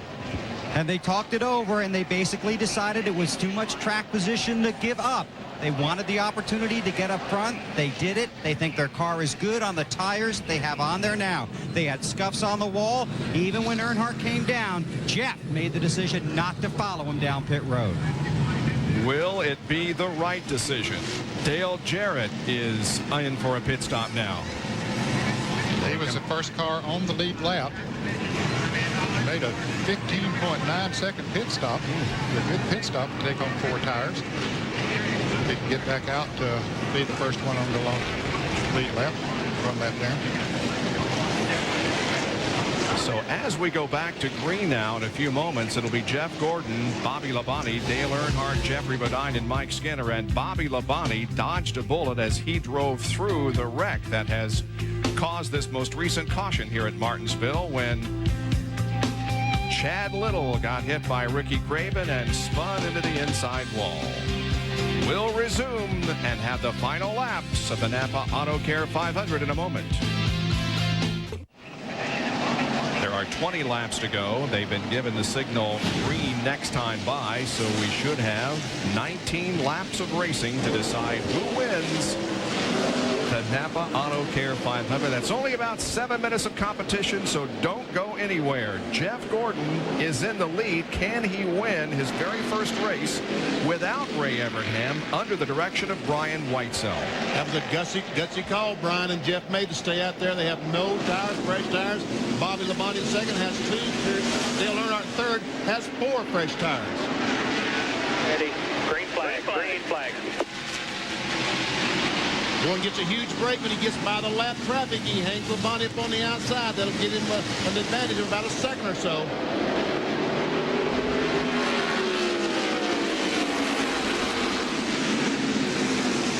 Down to John Kernan.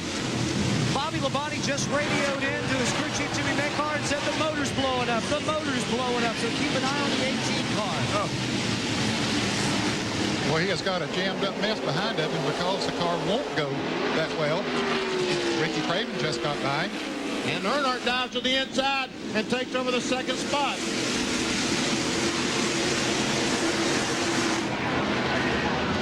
Meanwhile, Jeff Gordon has taken about a 1.1 second advantage. Skinner has a flat, Jerry. Indeed, he just radioed. He thinks he's got a flat right front tire. The car would not turn. The crew jumped up on the wall, has tires waiting. We'll see if Mike will indeed come on the pit road. All kinds of things happening here in the last 20 laps of the race. There are 16 to go at Martinsville. And Labonte continues to fall back. And Kyle Petty's car is smoking heavily. Great run he's been having all day, and it looks like it's going down the tubes. Down to Jerry again. Kyle reported a left front tire rubbing on the 44 car. That's the smoke that we apparently are seeing from that car. A left front tire rubbing. Everyone's just going full bore here in the final laps. What a shootout. Boy, Ricky Rudd and Kenny Wallace got together coming off of turn 2. Almost wrecked. Both of them did a great job of not wrecking. There is Kyle Petty back in the 8th spot. Never see the smoke off the left front tire.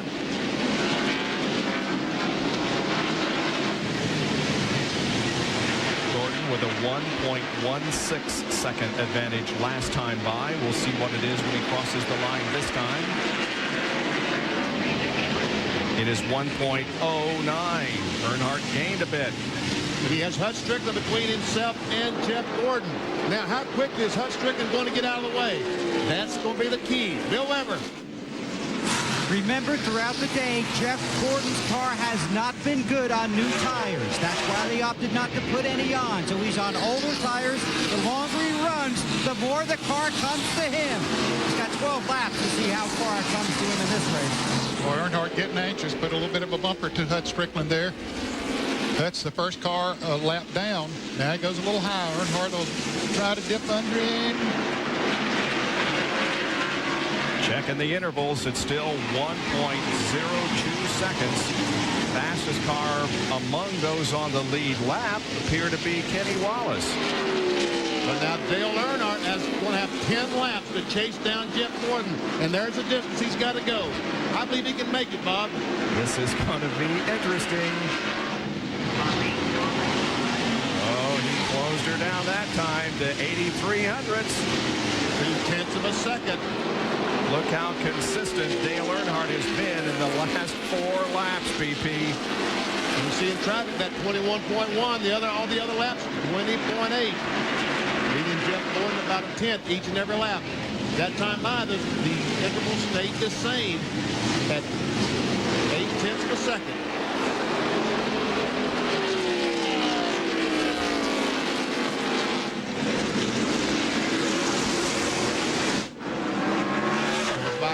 Yet another lap. And the interval stays just about the same at 86/100ths of a second. Gordon has finished 7th or better, including 2 wins in the last 9 races here. He finished 3rd in the spring. He finished 2nd a year ago. But look at that interval. And he is just hugging that curve all the way around the corner. That time Earnhardt gained a 10th. And there are just 7 more laps to go.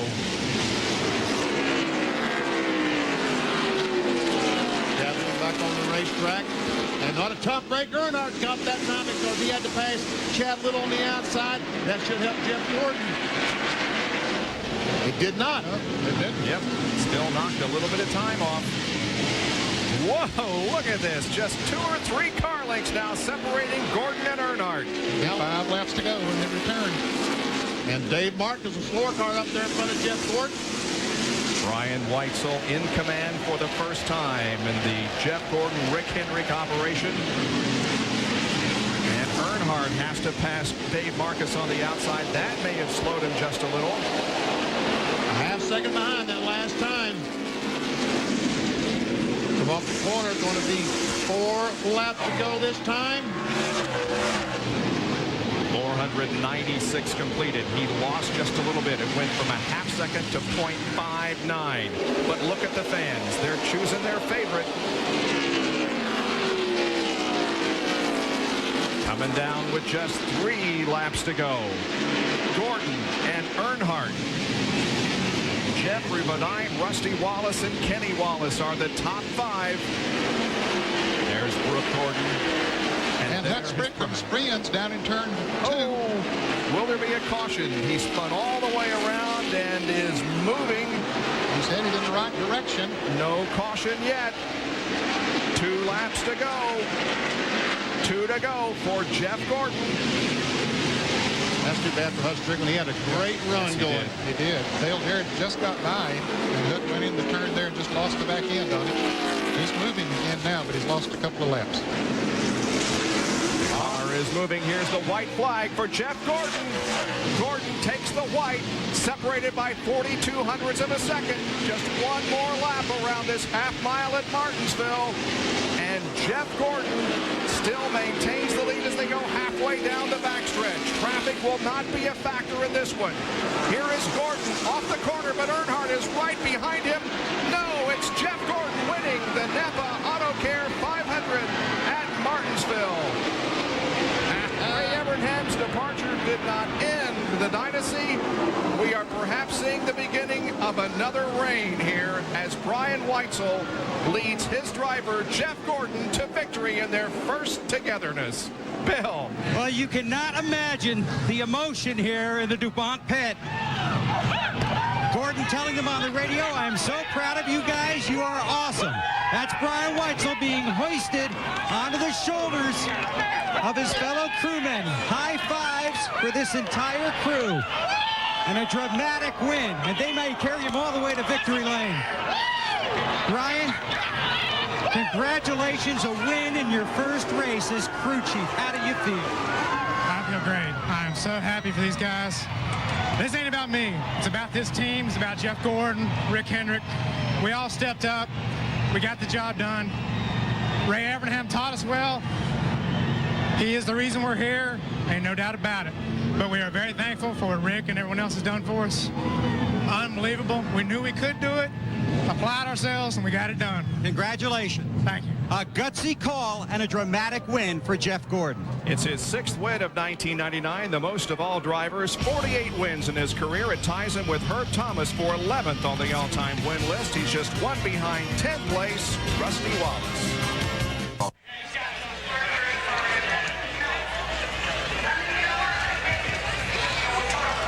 Back at Martinsville Speedway, Jeff Gordon celebrates in victory lane. What an effort. The 49th or 48th NAPA AutoCare 500 is history. And what an effort by the Rainbow Warriors and brand new crew chief. There's Brian Weitzel. Jeff said, where's my new crew chief? Oh, he's going to get the shower, going to get the water, going to get the Pepsi, and going to get the hug. What an effort. We talked about the pressure and the pride. Jeff going to give Brooke a big hug and a kiss. She was crying when she came in. Jeff had tears in his eyes. A big handshake from John Hendrick. Congratulations, my friend. What a day. I just want to thank God. There's no way that this was possible without God. And it wasn't possible without Ray Evernham, too. I mean, he's the one that orchestrated these guys. And that's the reason why we have this awesome race team. Man, so proud of these guys. Brian Weitzel led these guys this weekend like he was a veteran, and just so proud to have these guys on board. And I just can't say enough. We never gave up, refused to lose. That's always been our motto, and that was certainly it today. Man, I've never wanted to win so bad in my life. I saw that black 3 on my bumper, and I knew it was going to be real close. And you know, I didn't know if I could get them. Tires are pretty old, but great call in the pits by Brian. And you'd have never known it was his first race. But I want to thank DuPont Automotive Finishes and Quaker State, GMAC, Pepsi, this Chevrolet, and these Goodyear tires were really awesome today also. And I also want to thank Advanced Auto Parts, Kellogg's. We got a lot of sponsors, but we sure do appreciate them. Jeff Gordon has overcome with emotion as I've seen him in a long, long time. When the car came in, he had tears in his eyes because of so much emotion, a sigh of relief. They remember what Ray Evernham has done for them over the years, the championships and the devotion. And now the Brian Weitzel era will begin with a victory at Martinsville Speedway. Pepsi presents a Jeff Gordon moment. The date was April 20th, 1997, and the place was Martinsville, Virginia. Starting from the 4th position, it took Jeff Gordon just 22 laps to show that this was his day to dominate NASCAR Winston Cup racing. Gordon led a whopping 429 of the 500 laps that day to earn his 18th trip to victory lane. Now listen, I got it right here, buddy. It's icy cold and tasting great. Now come on, Jeff, you tell me, is there anybody in this world who deserves this here Pepsi more than you? Hi, Jeff. See you later, Jeff. Now that's what I call motivation. I don't know where she came from. Don't worry, Jeff. There's always Daytona. ESPN's coverage of the NAPA AutoCare 500 from Martinsville Speedway being brought to you by Pepsi, the official soft drink of Martinsville Speedway. By the more than 2,700 AutoZone stores across America, AutoZone, the best parts in auto parts. And by the Wide Track Grand Prix by Pontiac, wider is better.